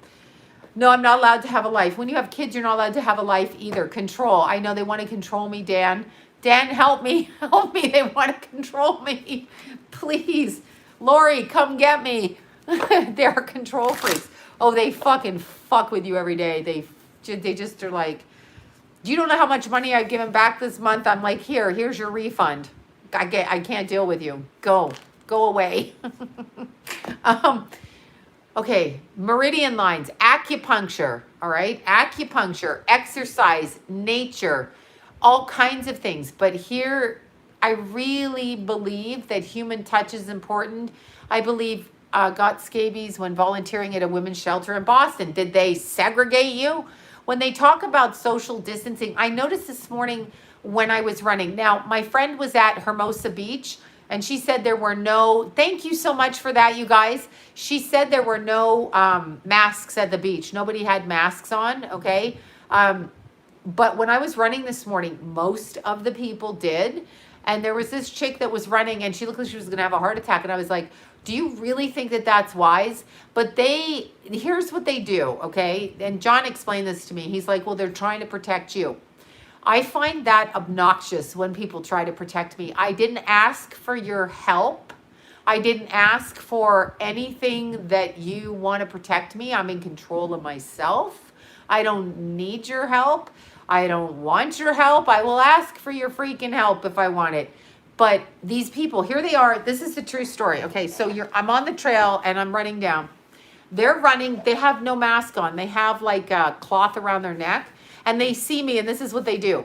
Literally, I'm 1 foot, but the trail's so small. There's no social distancing on that trail unless you fall off the side of the trail. So they come up, they've got no mask on. So their germs are all around me anyway because they're closer than 6 feet. They turn a corner, they see you, they go like this. They turn their back and they just shove it on their face like this. I'm thinking to myself, are you mental is what I'm thinking. And so then John's like, well, no, they're trying to protect you. I go, yeah, first of all, I don't want their protection. I don't feel I need it, and I'm not going to behave in that manner. Because I truly believe that you need to behave the way that you feel, okay? The way that you, thank you for that. I can't right now. I thank you for the super chats. I saw it. Thank you so much. So I feel like when they do that, I feel like it's a ploy to say, look, I'm a good citizen. Look, here I am. I'm a good citizen. I'm wearing the mask. And I'm thinking to myself, that's okay. But I actually get offended when people try to protect me from things I do. It bothers me. You're not my freaking mother or father. And I've pretty much been taking care of myself. So when people say they want to think and take care of me, I know how to take care of myself. As an adult woman, a grown-ass fucking woman, I know how to do it. So when the government says it, I get doubly pissed off. I don't need your protection. So I'll make the choices for myself, and I don't believe I'm going to get sick. And if I get sick and I die, I'm not really fucking worried about it. I mean, I'm going to be a little bit scared. Look, I'm a rubber. Yeah, I'm just, if you're working in a hospital, that's a whole different thing. These people are up on a trail thinking that they're superior. Not all of them. You can tell the vibe. Some of them are wearing them, and I'm like, okay, that one thinks they're superior. The funniest thing I saw this morning was a guy with a crash helmet on his head and a mask, and I'm like, you're walking. Like, are you afraid of falling while you're walking? You should probably get back in your car since you don't have a walker. I was thinking, okay? I know, it was just, it's weird. So I'm very cautious about people who, it's like every time I go hiking, people are like, be careful, carry a stick, carry this, carry that. I don't want to be careful. I want to be free. So I will take that chance. We're all going to die from something. So that's the chance I'm going to take. I'm not going to carry anything. You want to do something, bring it on. You want to be an animal and you want to jump me and consume me as human food? Whatever it is you want to do, it's my choice. But people always say it, and they ruin my fun when they say, be careful. It's like, no, I'm just going to be me, whatever that means. I'm not an idiot. Be careful. And it's usually their fear that's promoting that. So I have a big issue. I don't want to be careful about anything. I never have, and I don't want to be. I'm cautious. I'm not an idiot. I'm not going to go run out in the middle of the 405, although I could, because usually the traffic is so slow. Oh God, I have no idea. But I just don't, if you say be careful to me, I'm like, I don't want to talk to you anymore. I don't want to. And I don't want the government deciding anything for me, because I know the guy, maybe he had seizures. He might have had the helmet guy, I don't know, but it was the funniest thing, because I thought, the helmet is over, no soup for you, the soup Nazis. The helmet, Seinfeld reference, the helmet was over his head and then he had his mouth covered. And I'm like, I don't know what that's about. Yeah, the homeless are disappearing, as you know. But I just don't like, I don't like government. Well, we know this. We freaking know I don't like the government. And I don't like either side of the government, really. I can see good and bad points in both sides. I can see all kinds of points, but I don't know why a man wants to control other man. Don't tell me to be careful. No, it really pisses me off. It's like, I think I've taken good care of myself. No one's taken care of me, really. So in the binds that I've been in, I have taken care of myself. I can't wait to rest in peace, that thing off my face the minute I walk out of work. Oh God, right? Right, or be calm. Well, when people say to you, be calm, what they're saying to you is, I know better than you, you hysterical little bitch, be calm. I don't fucking want to be calm when I don't want to be calm. That's part of my colorful personality. Maybe I'm like a hot tamale, and maybe when you say something stupid, it's like biting into a fucking pepper. I'm going to come after you with a little bite back. Maybe that's it. Or maybe I'm going to ignore you and not talk to you again. Or maybe I'm going to throw something at you from across the street. We never know. We don't know. It's a crapshoot every day how I'm going to respond. We don't know, and I don't want to be put into anything. This is why so many kids, I'm way too rebellious. I do know this. Someone told Annie to calm down. I'm like, no, she's going to come kick your ass.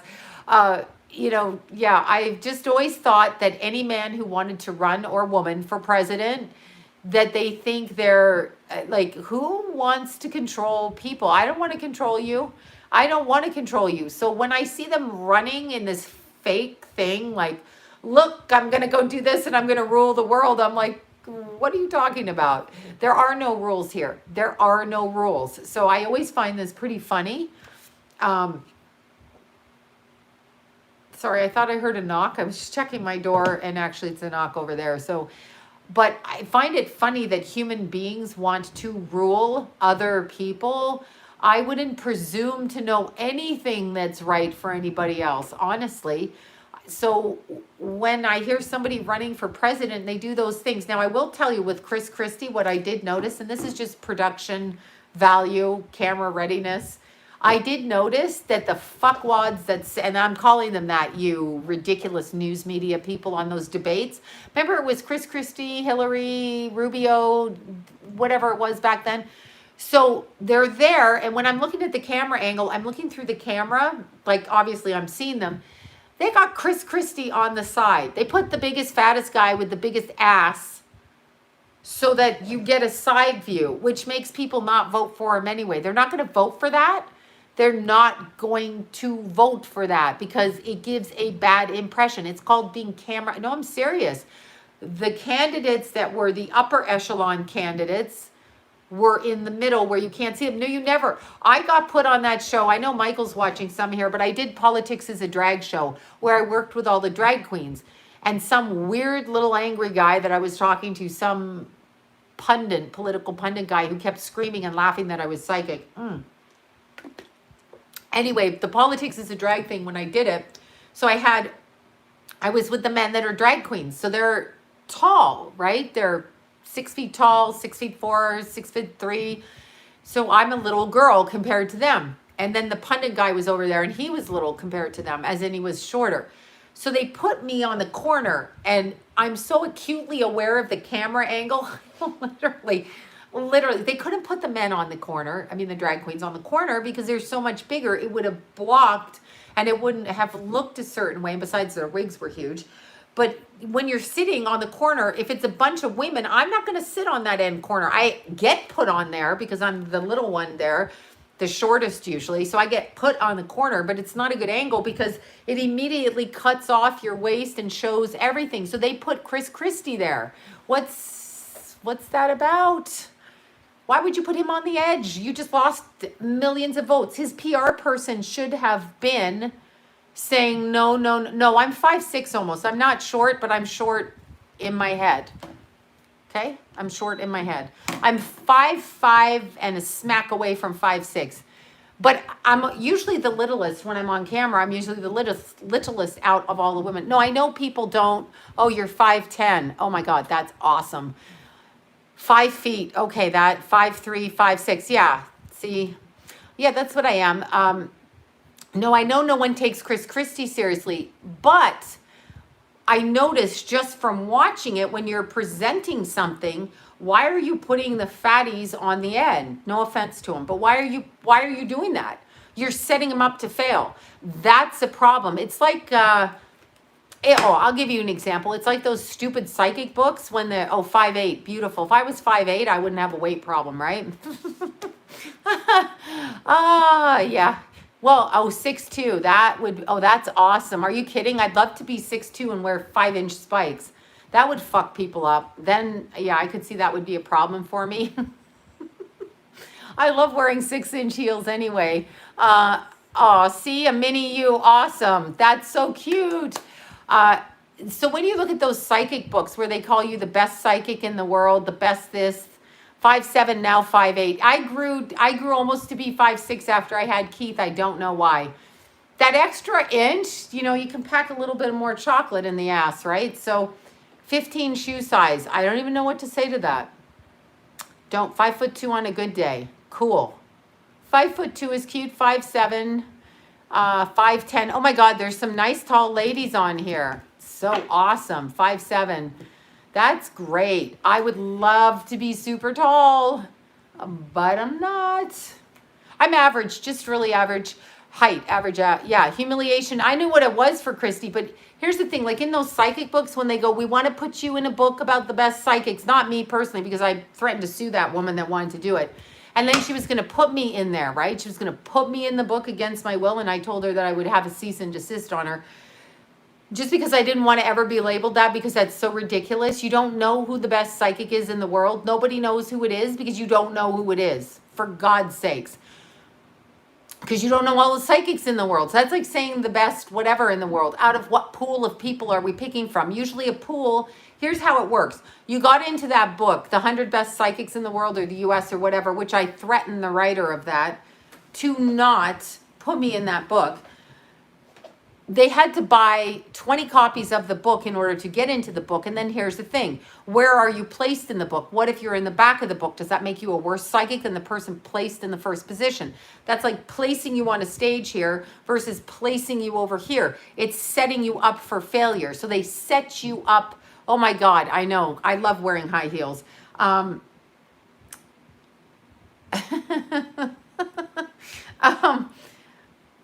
Okay, I can't even read these texts anymore. I'm going crazy. So you want to watch when you're setting something up, what is the composition of it? Because you have to set it correctly, and that's where the fighting begins, okay? You have to set it correctly, or it gives an impression. People are so brainwashed, they literally consider this shit. So I was completely shocked. I hope KFC isn't open. Why are you eating that shit for? I'm completely shocked that Chris Christie's handlers did not say, you need to put him in the back because of that fucking ass of his, okay? I'm so surprised. Yeah, no, I'm serious. It's ridiculous when you see it. And when you, and also when you look at somebody like straight on, it's like, that's why I try to sit at an angle so you don't see straight on, for God's sakes. Don't eat I would never eat KFC. Why would I eat KFC? I would not eat KFC. I would love to stab someone right now in those heels. Unfortunately, I would love to step on some. I don't know what you said. Stab or step with the heels. I don't know. Sadomasochistic sexual bondage. I don't know where we're going with that. Yeah, I would not do KFC. I just would not eat that. Of course, you know where I went. I went to the Italian restaurant up the street. I snuck in there and I got my chicken salad and my steamed vegetables, carrots, and broccoli. I am the only person that goes into a pizza joint to get that, with dressing on the side, cheese on the side, and extra purple onions. That is what I order. Then I eat all the onions and people run away. That's what I do. Okay, let's do this. Wait, KFC. I don't eat KFC. I never eat. I haven't eaten KFC. I threw up. Oh, this is a true story. When I was pregnant with Keith, I was hungry and it smelled good, so I ate it and then I threw it right back up. That's the last time I ate it. Keith didn't want it. Jason didn't want. What did I throw up? Oh, somebody gave me like a sausage patty with Jason. Anyway, that got thrown up right in the sink. It went right down and right back out in the sink. So these kids didn't want to eat that. I'd never eat KFC. Why would I eat that? Never. No. I ate an entire onion to avoid a date. I eat the onion and then I'm like, come here, baby, kissy, kissy, and everybody runs. Keith was so pissed off in high school because I would actually cut the purple onions up and eat them like an apple. He'd come in and he'd be like, oh, why are you doing that? And he'd be so pissed off. That smells. You smell terrible. What are you doing? Da, da, da, da, da. I would be like, yeah, I got to eat the onion. That's what I got to do.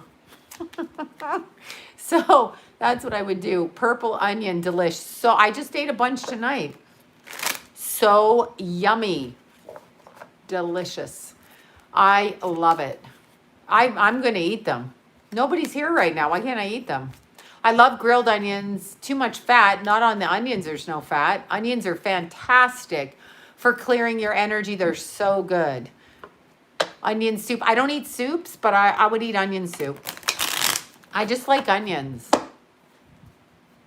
I just really do. Onions are I love macaroni and cheese, but I'd have to make it from scratch. Yeah. I only eat onions fully cooked. Yeah, I gotta eat them anyway. I never met an onion I don't like, really, quite frankly. Yeah, I don't eat French onion soup, but I love onions. I would eat the onions out of the French onion soup. I'm not really a soup eater because of the cream and stuff. I don't really eat it. But red onions, purple onions, red onions, whatever they are. Call them whatever you want. I love them. Okay, so let's pick a pile. Actually, I get sick of reading cards, but because I don't read them in real life, let's look. I cook with I put purple onion in everything. Garlic too. I'm not a soup eater. I don't eat soup. I just don't like the texture. I'm like really OCD with food, so I'm one of those weirdo OCD people. So you can pretty much, one time I ate Jason was little. Ask my kids about the baby food adventures, okay? Estelle. Estelle. I love Estelle. We're going to show you a picture of Estelle. I so love Estelle.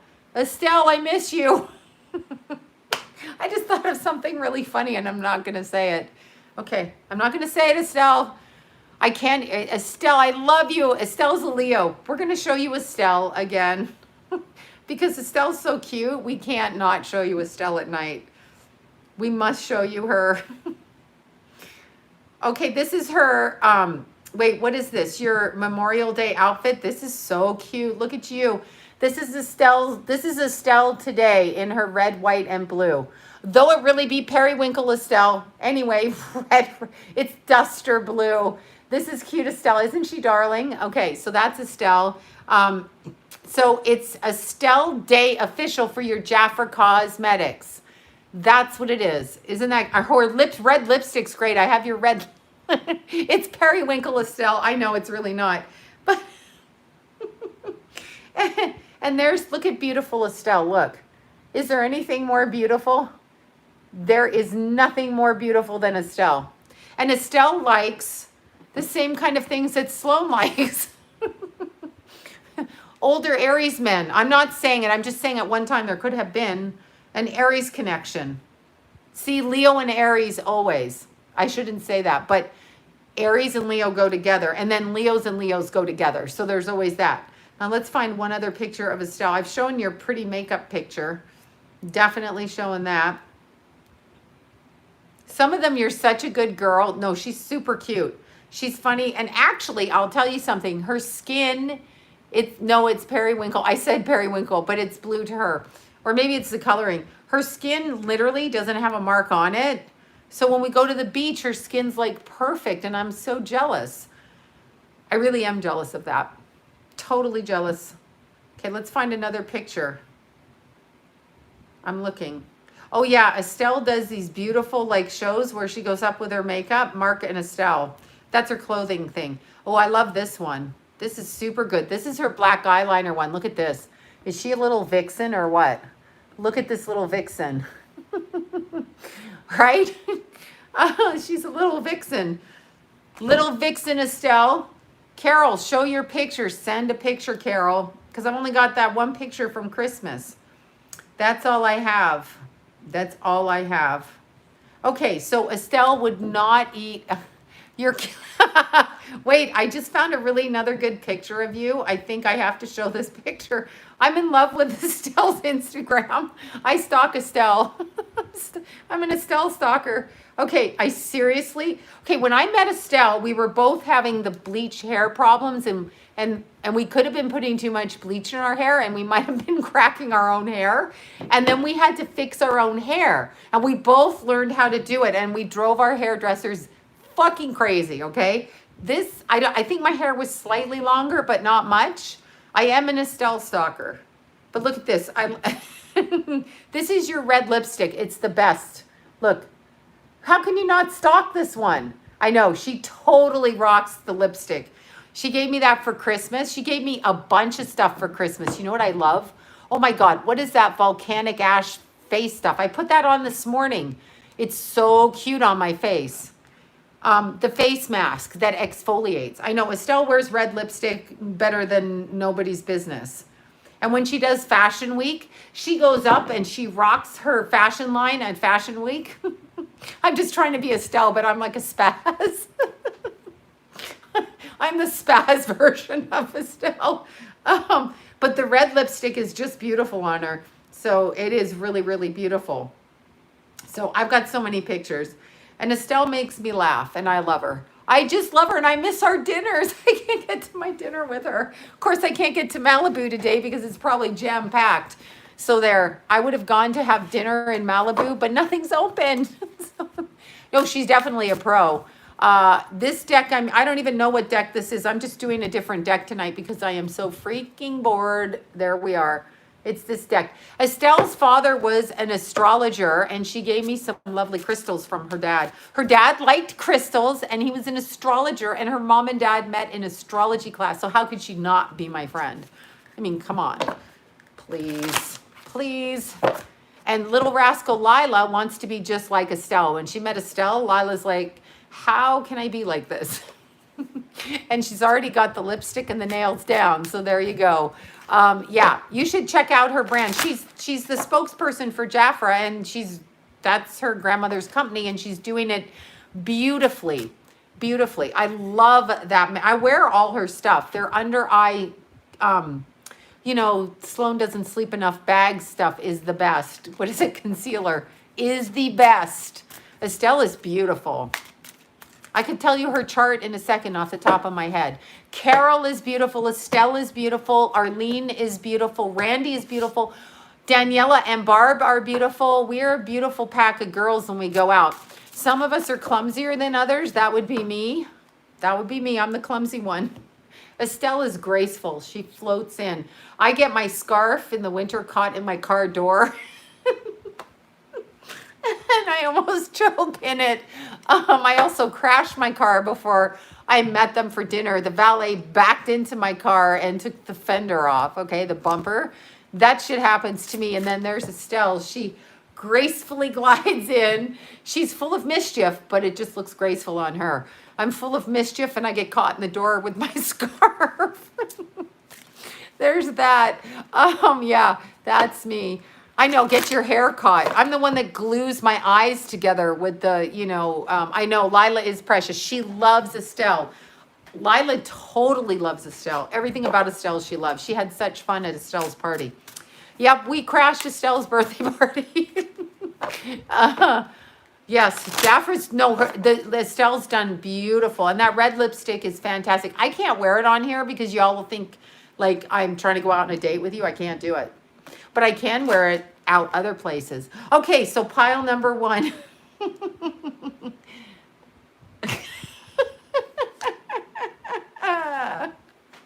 Should I say that out loud, Estelle? She just texted me. Okay, but... Okay, wait. I forgot, both your parents are Scorpios. Okay, excuse me. One Scorpio seduced the other Scorpio, as if that would happen. Oh, God. I love Estelle's mom. She's my best friend, and I'm going to go up there and stalk her house when I go running. I'm not going to say where, but when I get up there, I will be stalking you. I will be running down in my red lipstick to your house, scaring the shit out of you on the security camera. It'll be me banging on the door. Oh, I'm not. I won't. I swear. Okay, pile number 1. Oh my God. Okay, see, they're texting me now. I'm not answering this text. Okay, so pile number 1. Look what I got for you guys. Okay, we're going to pull one from a couple of decks. Pile number 1. Why are you afraid? Pile number 1 is having some anxiety over something. So pile number 1, you need to not be afraid, okay? You want me to wear the red lips for you. So pile number 1 has some fear issues going on. Okay, so pile number 1, you are afraid that you're not going to fulfill your wishes. Pile number 1 is seriously afraid that they're not going to be able to fulfill what it is they want to do in this life. So pile number 1 is, oh, hi, Ashley. How are you? Cute Ashley. All right, little Ashley and her 2 cute babies coming on tonight. Happy Memorial Day, everybody. I know, there's Ashley. Ashley's a Leo, and she got 2 cute little babies. Ted Cruz is the true Zodiac killer. Oh, God. I love your guys' handles. That's fucking awesome. I know you're a Leo too. I know the Leo people. I know I'm a Leo too. Well, you know this. Okay, so pile number 1. Here's what this shows me. Here's what you got to do with your fear. Here's what you got to do with your fear. You've got to take your fear and you've got to take it by the hands and you've got to shove it right back out. So pile number 1 is having trouble with fear, or the fear of not being able to do what they think they want to do in this life. So pile number 1 has to rethink what they're doing and come at it in a different way. Okay, pile number 1, this is what you have to do, pile number 1. So there's a feeling of like, why can't I get this done? Why, Scorpio, I can't read. Okay, my eyes are going buggy right now. Estelle. Estelle. Mwah. I miss my Estelle. Okay, so anyway, let's see what she said. Wait, the whole group is here. This is hilarious. Tell your mom I acknowledge the fact that she was trapped, seduced, trapped and seduced.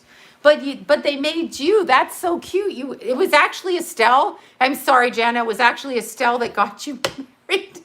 She's on the other side tapping your dad on the head going, go for that one. Go for that one. Because she want to come through you. Blame the children every time. Okay, I am missing a nail. I know it's hideous, you guys. How am I supposed to go out like this? Yeah. No, I'm average height. I am an average height. I think 5'6" is whatever. Trapped into Zeus sounds like well, it's two Scorpios having a romance novel. Estelle's parents. But you know it was Estelle on the other side going like this. Hey, Dad, I need you to come through over there like this. Oh, God. Just saying. Okay, pile number one. Now I digress. Pile number one. Steamy. Sorry, pile number one. Yeah, no. You know what? I'm going to read the... She was pregnant at the time. Oh. I'm not saying that. I love that. Oh God, I wish I...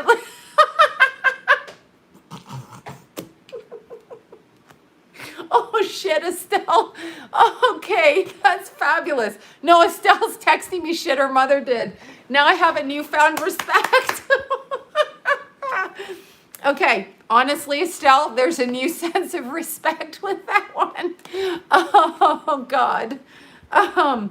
Yeah, so there's that feeling of like, oh my God, that's awesome. Okay, so pile number one, that's just, oh shit. Oh my God. Okay, Estelle can't text me. Do not let Estelle text me anymore. I will have a problem. I will have a freaking problem. Okay, so here we go. We have pile number one still. Okay, pile number one. Yeah, I know. They can't text me. Not her, not Carol. Arlene's missing in action. I know what Arlene's doing. She's having a barbecue somewhere and I wasn't invited. However, I know where you live, Arlene, and I can show up. Okay, pile number one, you have to focus on not being afraid and take yourself in a different... Okay, take yourself in a different direction. Okay, take yourself in a different direction. Okay, go in a different direction and stop with the fear because you will be able to achieve your goals. You are trying to create somebody and you have fear. So pile number one, just take the fear, look at it and look at it in a different way. So now let's pull out the naked cards because let's see what time it is. My buzzer's not working, so they're going to ring me on the phone. That's why I do keep looking at my phone. I'm waiting to see if they pull up here. And then I'm bailing, you guys, bailing. I will be gone. I will see you later. I will be gone. That's what I will be gone. Done. Okay, naked cards for pile number one. What? Both Scorpios and same birthday. Oh, my God. Okay, I can't even see. Pile, what? Mark and Estelle is her fashion line. And it's rock and roll fashion. And Estelle just walks like this. And Mark's pretty cool too. So I love Mark. I miss Mark. Isn't Mark a Leo? He's a Leo too. I miss them. Exactly. I miss everybody. I just miss everybody on the planet Earth. Okay. Okay, pile number one. Look at this. Somebody got some work coming in, but it looks like naked work. So you see, he is. Is he still dating the... I'm not going to say it. Sorry, scratch that. Look at you guys. Pile number one. This is good, but this is a 6 of Wands, rods, whatever. And this is good. Look, they're having fun. Well, the guy's kind of checking the merchandise. So this is a work offer coming up. This is a work offer, pile number one. I know. I love the naked deck. Why would I read anything else but this? Okay, this is 8 of Cups. Look at this. After the work offer, there is relaxation and having fun. So pile number one, after you get over your fear and after you get over the fact that you're not going to have what you need to have done, okay, you can have a good sex life. You can have a good connection with work and you can have fun and you can do a lot of different things. So that's super cool.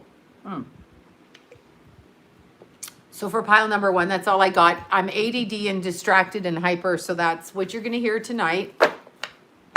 That's what you're going to hear tonight for pile number 1. Pile number freaking 2, okay? Let's see. Pile number 2. I'm just throwing out any old cards. I know, I love the naked deck. Are you kidding? My favorite deck. This is all I see these days are the naked cards. Good sex life with a 6-year-old. Okay, please, don't even joke about that. No, there's other ways to have a good life with a 6-year-old after the quarantine. There's quarantine sex and regular sex. Don't even ask me what the hell that means. Okay, pile number 2. All right, pile number 2. Look, we got a spiritual 7 and we got patience and planning. So pile number 2, you have to actually have patience with what you're planning, which is pretty much, we all have patience right now, right? Like we're all pretty much trapped, except for those of us that refuse to be trapped. So yeah, see, look at this. The patience is because this is a spiritual elevation, pile number 2. So there's something you're confronting that has to do with a beginning and ending and kind of a spiritual awakening or opening for yourself. So pile number freaking fucking 2. You need to have patience. You need to have patience and you need to understand that this is a spiritual journey. So what happens in a spiritual journey? People end up experiencing things that they maybe don't like in order to elevate spiritually. So there's definitely that. So that's oops, I want to pull these. So for pile number 2, if you're experiencing things that aren't working, that has a lot to do. And look, you got the Justice card and you got the Knight of Rods. So there's a younger man and a balancing. To me, this is a kid thing always with the Knight of Wands or Rods. It's a kid thing, so meaning a young adult male thing. So there's a balancing act. My God, I got a sharp pain through my head. Someone's trying to stab me here and I'm not liking it. Okay, so there's a sharp, sharp stabbing in the side of my head. It's like I'm drunk and I don't even drink. Okay, people. So what I am seeing here for pile number 2 is there's a balancing. So there's a rebalancing of energy, and the balancing of that energy comes through. Now somebody's trying to fuck with me over there. Is that you, Mary from down the street? Little baby Mary, who's now grown up mommy Mary? Is that you? Olga Pants is just a whatever. Patience is very important. I don't think it's Edie Sedgwick, but it could be. I actually think I've got to, let's see, I'm abundantly happy now. I'm actually really happy now. It's like I'm high or something. Yeah, this is a balancing act. This to me reminds me of somebody whose child is not talking to them right now, and there's a rebalancing of energy. So there's something, I don't teach or read tarot. I am just straight up psychic. I do the tarot so you guys can see it. I am not a good tarot reader. I make up shit.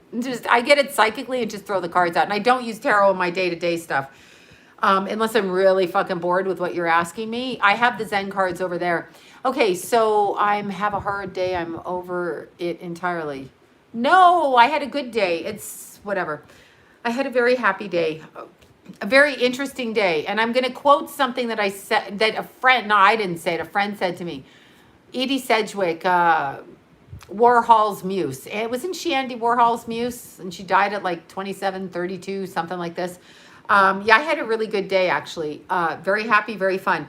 But to quote somebody, I don't know if I should say her name. She'll know who she is. Bad pennies always show up. Or no, bad pennies always turn up, not show up. Pennies don't show up, they turn up. Bad pennies always turn up. But this is an amusing bad penny day. That's all I'm saying. I will shut up now. Drug overdose. It was a drug overdose, I think. Yeah, I think it was. Okay, so pile number 2, you are balancing something between a younger male child person in your life, and you are balancing the energy. So thank you very much. Let's look at the naked cards for pile number 2. That's what we're going to look at.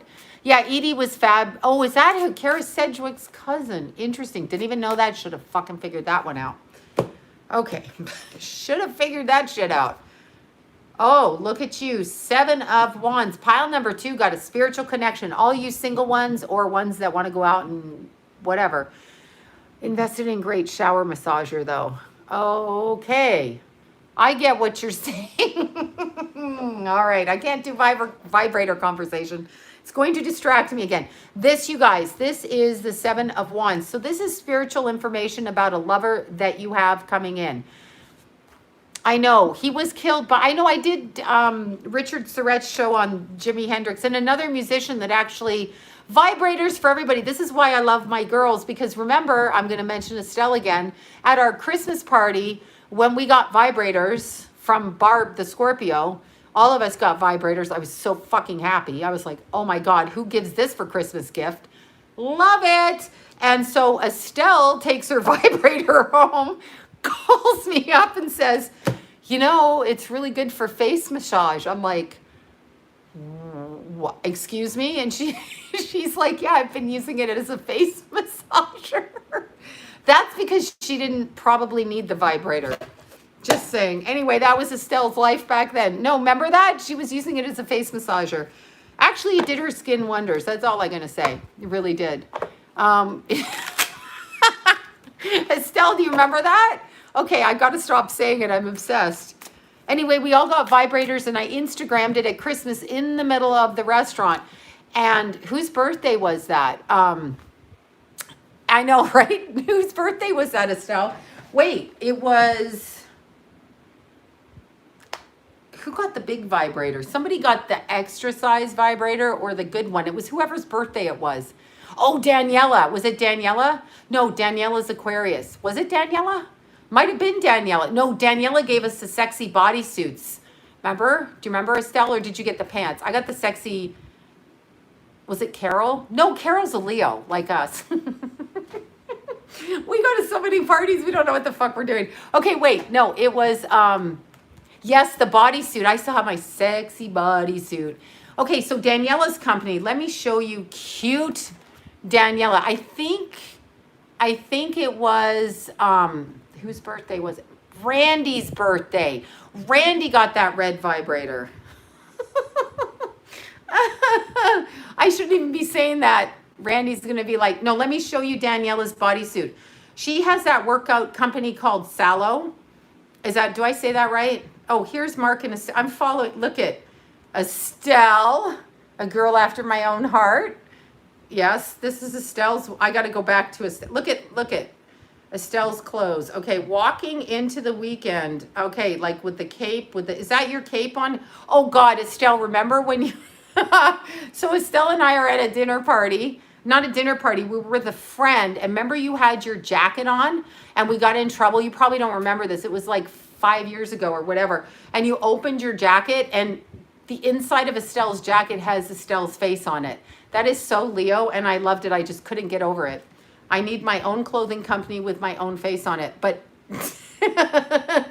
now Arlene's in on it, Estelle. Do you remember that one? We got in trouble. I tried to snap you, and they're like, no pictures, please. I'm like, but come on, you got to take the fucking picture of this.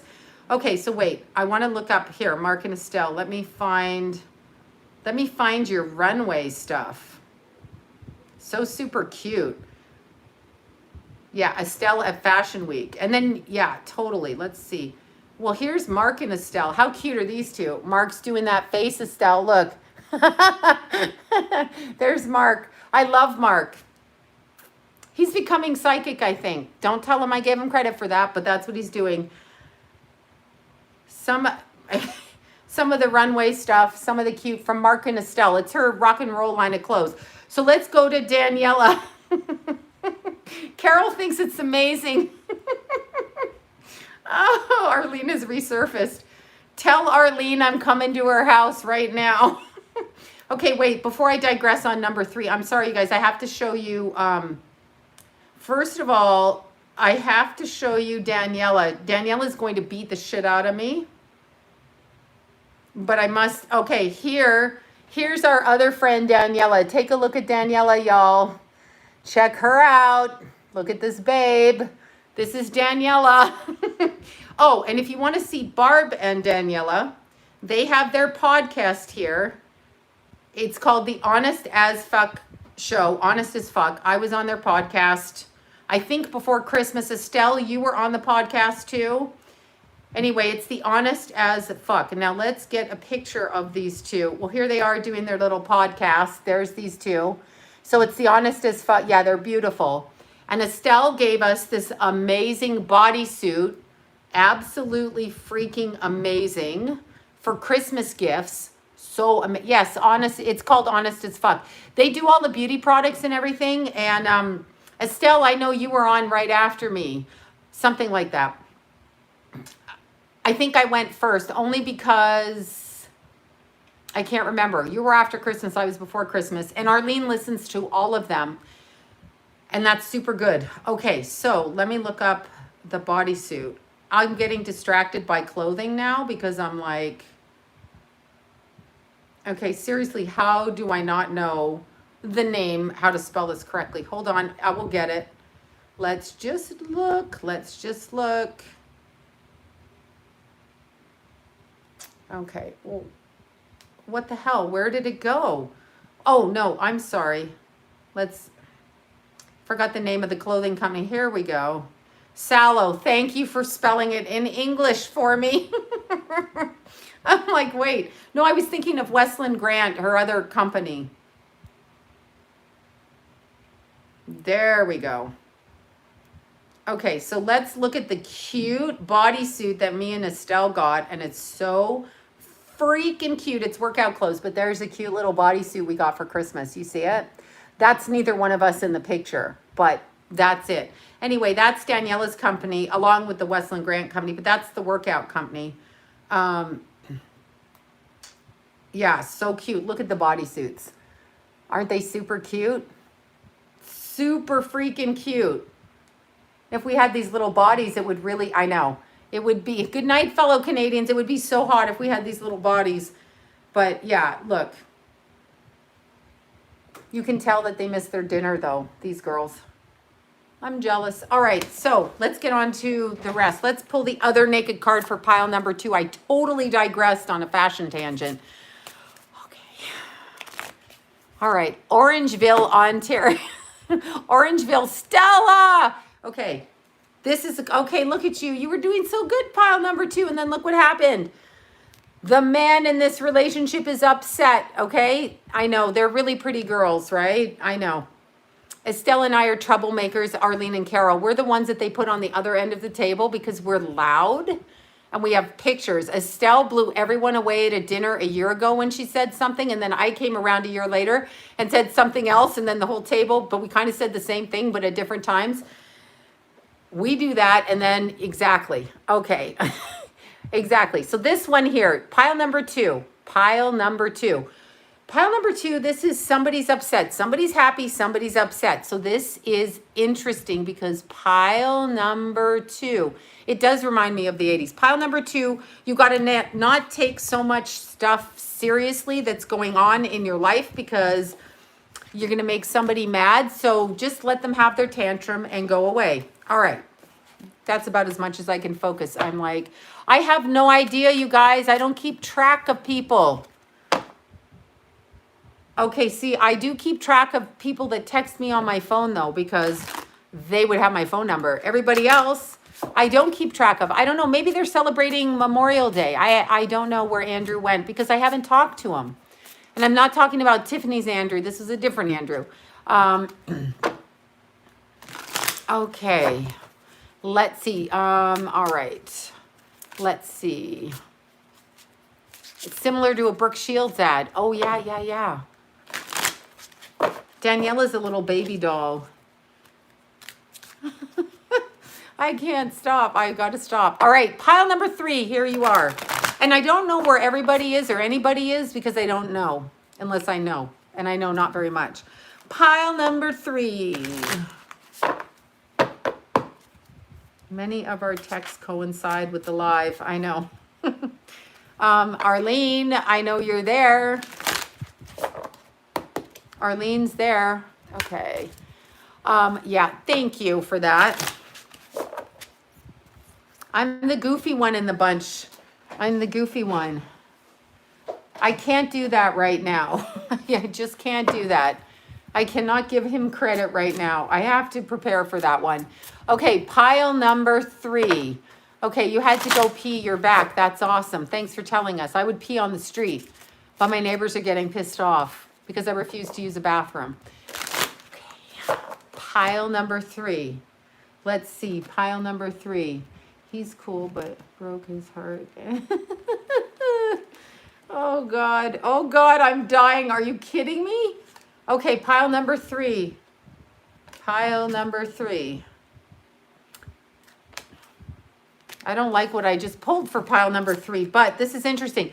Somebody in pile number 3, now this is fertility. So pile number 3, that can either mean pregnancy or it can mean pregnant ideas, pregnant with a creative idea. So pile number 3 can either literally mean a pregnant or a pregnant idea. Now, look at this. Whatever idea it is that you have, pile number 3, look at this bitch coming out. My God, deception and envy.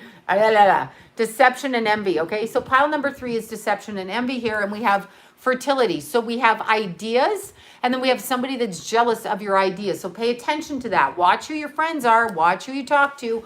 Watch who you give out those ideas to, because there's an issue with that, okay? So we see that. That's the first thing. I do pee on the street. I don't like public bathrooms. I'm notorious for peeing up and down the freeway. Best one was when I got stuck. I may be literally preggo. There you go, pile number 3. Best one is when I got stuck on the 210 freeway coming home from Palm Springs, dropped little Maya off, didn't want to go into a mutual friend's house because didn't want to go in there. And so Maya's like, you got to pee. So I go, oh, it's only 20 minutes to get home. Meanwhile, it's a 3-hour traffic jam. So I pulled over to the side of the road. I had a cup like this. Yes, you're hearing me correctly. I peed in a fucking Starbucks cup on the side of the freeway in a rental car. Oh God, in a rental car with no blacked out windows. My car has blacked out windows because I do all kinds of shit in my car. But I had to pee and I couldn't get out. Okay, I could not get out of the car on the freeway. So I bought 400 of these because Maya and I were gone since midnight the night before. So I literally peed, and then, yeah, I really did. No, I'm not saying I aimed correctly. I'm just saying it was a rental car and I took it back, and that's all I'm saying. And there could have been, oh God. But people could see me because they're like, what is that chick doing? I was like, I had my blinkers on. I'm like, I have to fucking pee right now. So that's what I did, and I just hiked like 25 miles, so that's what happened. See, in my car, everything is blacked out. I couldn't stand up. They could see me. That's why I love that's always, my boys taught me this. Like, I don't tint the front window like my kids. My kids look like the Unabomber driving up the street, and we get tickets for it. But I dark limo tint everything because I don't want you fucking seeing when I have to pee in my car. That's all I'm saying. I don't pee on the car. I pee in the car. That's right. Well, it's like, those ghetto, not ghetto, it's an Audi, but it's like blacked up. So all the Beamers, everybody, teenage boys do that around here, and I am a teenage boy. Okay, look, pile number 3. While you're doing your creative stuff, you're pulling away a little bit. There's a little bit of creative thinking, and then like, 31 weeks pregnant. Yep, you could do that anywhere. I peed in a trash bag in my car. I'm gonna have to sit on a trash bag because I drink so much stuff all day, and then whatever. So pile number 3, you're gonna take some time out to figure out where it is you are going to take your creative ideas and or your pregnancy, whichever one it is, and that's what you need to do. But it's the solitude that's coming in because you have creative ideas coming up that you need to actually take care of. So you don't need the input of other people. You need to focus on those things. That's important. That's a very important thing. So I would say pile number 3 needs to have some patience, and actually, I cannot read that. Look, my eyes are spinning like this. They're spinning like that. I am not going to wear a catheter. I'm not sticking anything up there like a catheter. So we're not going down that road. I'm going to pee in my Starbucks cups. That's what I'm going to do. But here's the thing. This grossed me out. So I'm like, what am I going to do with the cup? I'll put it, by a garbage bin. My friend says, you better not put it on the garbage bin. And I said, well, if the garbage bin is full, I'll just leave it there. They'll throw it out. And she goes, no, the homeless people will think it's something to drink it. Okay, I'm really sorry. I didn't. So okay, I'm just going to stop.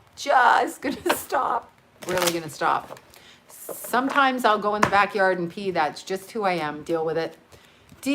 I just don't like the confines of a bathroom. I know people hate my lives. I know this. They want me to be serious and they want me to be like knowing stuff. I can't. I'm just doing the lives because we're in quarantines. I am a bear. I eat salmon and blueberries and I pee outside. Okay. So I know the lives. I'm just doing it because we're all keeping each other company. I'll get back to my serious videos. I'm not going to eat asparagus. I don't like asparagus. I'll get back to my serious videos when I become serious again. Oh, look at this. Pile number 3. I'm not finished. So patience and money from these ideas when you articulate them and focus them without taking the input of other people. So it has to come from within the self. So let's look at the sex deck for our pile number 3. I mean, the naked deck. I'm trying, I try really hard. I can see, are you asking me, can I see your messages? But God knows where you're texting me from, so I don't fucking know. Okay. I cannot even, you guys are going up. Somebody's 39 weeks pregnant. I think I had to pee in a bucket and drive drive-in movie. I know, right? It's just terrible. It is just terrible. Like being a girl. Even worse, getting stuck on that JetBlue plane for like 8 hours with your period and one bathroom full of gross ass people. And they just don't let you pee in the aisles on a plane. Exactly. Okay, so I don't know if they make a urinal cup for women and I don't want to think about it. Okay, let's look at the naked deck for pile number 3. What naked cards? Look at this pile number 3. Oh my God, 2 of Swords. Pile number 3 has pissed somebody off and is trying to get them back. Pile number 3. I know, it is disgusting. I don't know if you mean this is disgusting or like this card is disgusting or peeing in the aisleway of a plane. And there is a female urinal. No, I don't want that. I just like to go outside, okay? Look at this. This is a 2 of Swords. So pile number 3, somebody been mean to their woman, pile number 3, or pissed off a woman, pile number 3. So for all of you people, must be a guy, you think? Anyway, for all of you people out there that have pissed somebody off, you're going to try to make up with them. See, look what he's doing. I probably pissed Cuomo off. Okay, so let's see the next card. The next card is the 7 of Cups. Look at this, you guys. She accepted your apology. So you're right back in bed. Here we are. No, look, booty call now. This is good. So you had a lot to do. It looks like there's candles and naked shit going on here. So it's all good. Pile number 3. You are back in their good graces. This is the 7 of Cups. Chalices is cups. So this is kind of a spiritual connection as well, meaning 7s are spiritual and it's sexual. Everything is sexual in this deck. It's just a sexual deck. And it took me a while to buy it because I can't really focus on reading when I'm looking at the pictures. I'm like a bad child that way. I'm like, ooh, what's this about? So pile number 3, if you piss somebody off, go back. Yay, naked decks. I know, right? If you piss somebody off, go back and say, I'm sorry, and you'll get back in their bed. It'll be cool. I know, I love them. It's the sexual magic deck. And actually, if you really read them in reference to relationships and sex, sexual magic deck. I threw my neck out last night. I can hardly, what was it? The card deck. I can't think of what's on the cover. Anyway, it's the sexual magic deck. When you read it, if you actually look at the cards, I mean, okay, look, this is a good, this is a 4 of Swords, but this has nothing to do with anyone's reading. I'm just like looking at the pictures. Okay, if you look at this deck here, look, it's a sexual card, but I mean, they're all naked. But if you look at it in reference to what is being done energetically, look what the guy is doing to her and look what she's doing and look who's dominant and subservient, etc. and what is going on there. What is he taking out of her mouth and why? See, I just can't look at these cards. I've got to grow up. But unfortunately, I am not a grown-up. I hate his feet. Well, I'm not the artist either.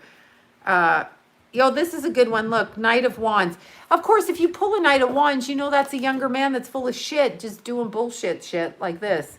Acting all kissy, cuddly and this. Yeah, and probably a fire sign on top of it.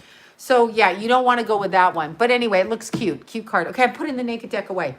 Okay, so you guys, I say okay too much and I'm way too hyper. I do act like I'm drunk. Okay, and now it is late. It is late, you guys. It's okay to laugh and be free. I am just, yeah, I've been cooped up. No, I was out and I'm having, okay. Yeah, I know you guys want me to say that name. I just don't want to mention it. Alberta, Canada. Okay. I don't like doing what people tell me to do on my feed because it's my fucking feed. So don't tell me what the fuck to do on my own feed. Thank you so much. Yeah, I don't like that. I don't like being told what to do, period. So I am going, gone. People say all kinds of things. They keep fucking saying shit. And I'm like, why do you keep saying it? I get manic. I'm very manic right now, but I will work it off because that's what I'm going to do. New Hampshire. All right. I am leaving. I am going. And remember, oh yeah, well, you guys don't care. Anyway, this is the mixture, you guys. So I'm thinking about doing this, selling it, but this was just, you know, for people. I shall have fun, y'all. Happy, what day is this? Memorial Day. Happy Memorial Day. I will see you. I care too. I'm not going to be Instagramming later because I'm on a no paparazzi rule here. So I will see you guys, and I still don't know if that's Mary. Okay. Bye, you guys. Bye. Okay, wait. Your energy is like light. Okay, it is, but I'm missing a freaking fingernail. This is like death to somebody that loves her fingernails. I thought that was weed. Bye-bye. Okay, expert level peeing outside. Well, you have to be. How are you going to hike for 10 hours and not pee? Secret is don't eat the night before you hike. Don't eat food while hiking long. Yeah, nude flip off. Don't eat before hiking long amounts of, just don't eat. That's how you, just don't, because there's no bathroom. So just don't do that. Peeing's okay, but that's about it. Okay, everything is fine until someone breaks a nail. I know, right? No, Tom Petty's not around and you know what Tom Petty did. Yeah. So at some point tonight, I'm going to edit my next video and then I will see you guys. Oh, I forgot. Okay. I am abundantly happy, joyous, healthy, whatever now. I am abundantly joyous, healthy, happy, starving and dehydrated now. No, I'm kidding. That's what they said.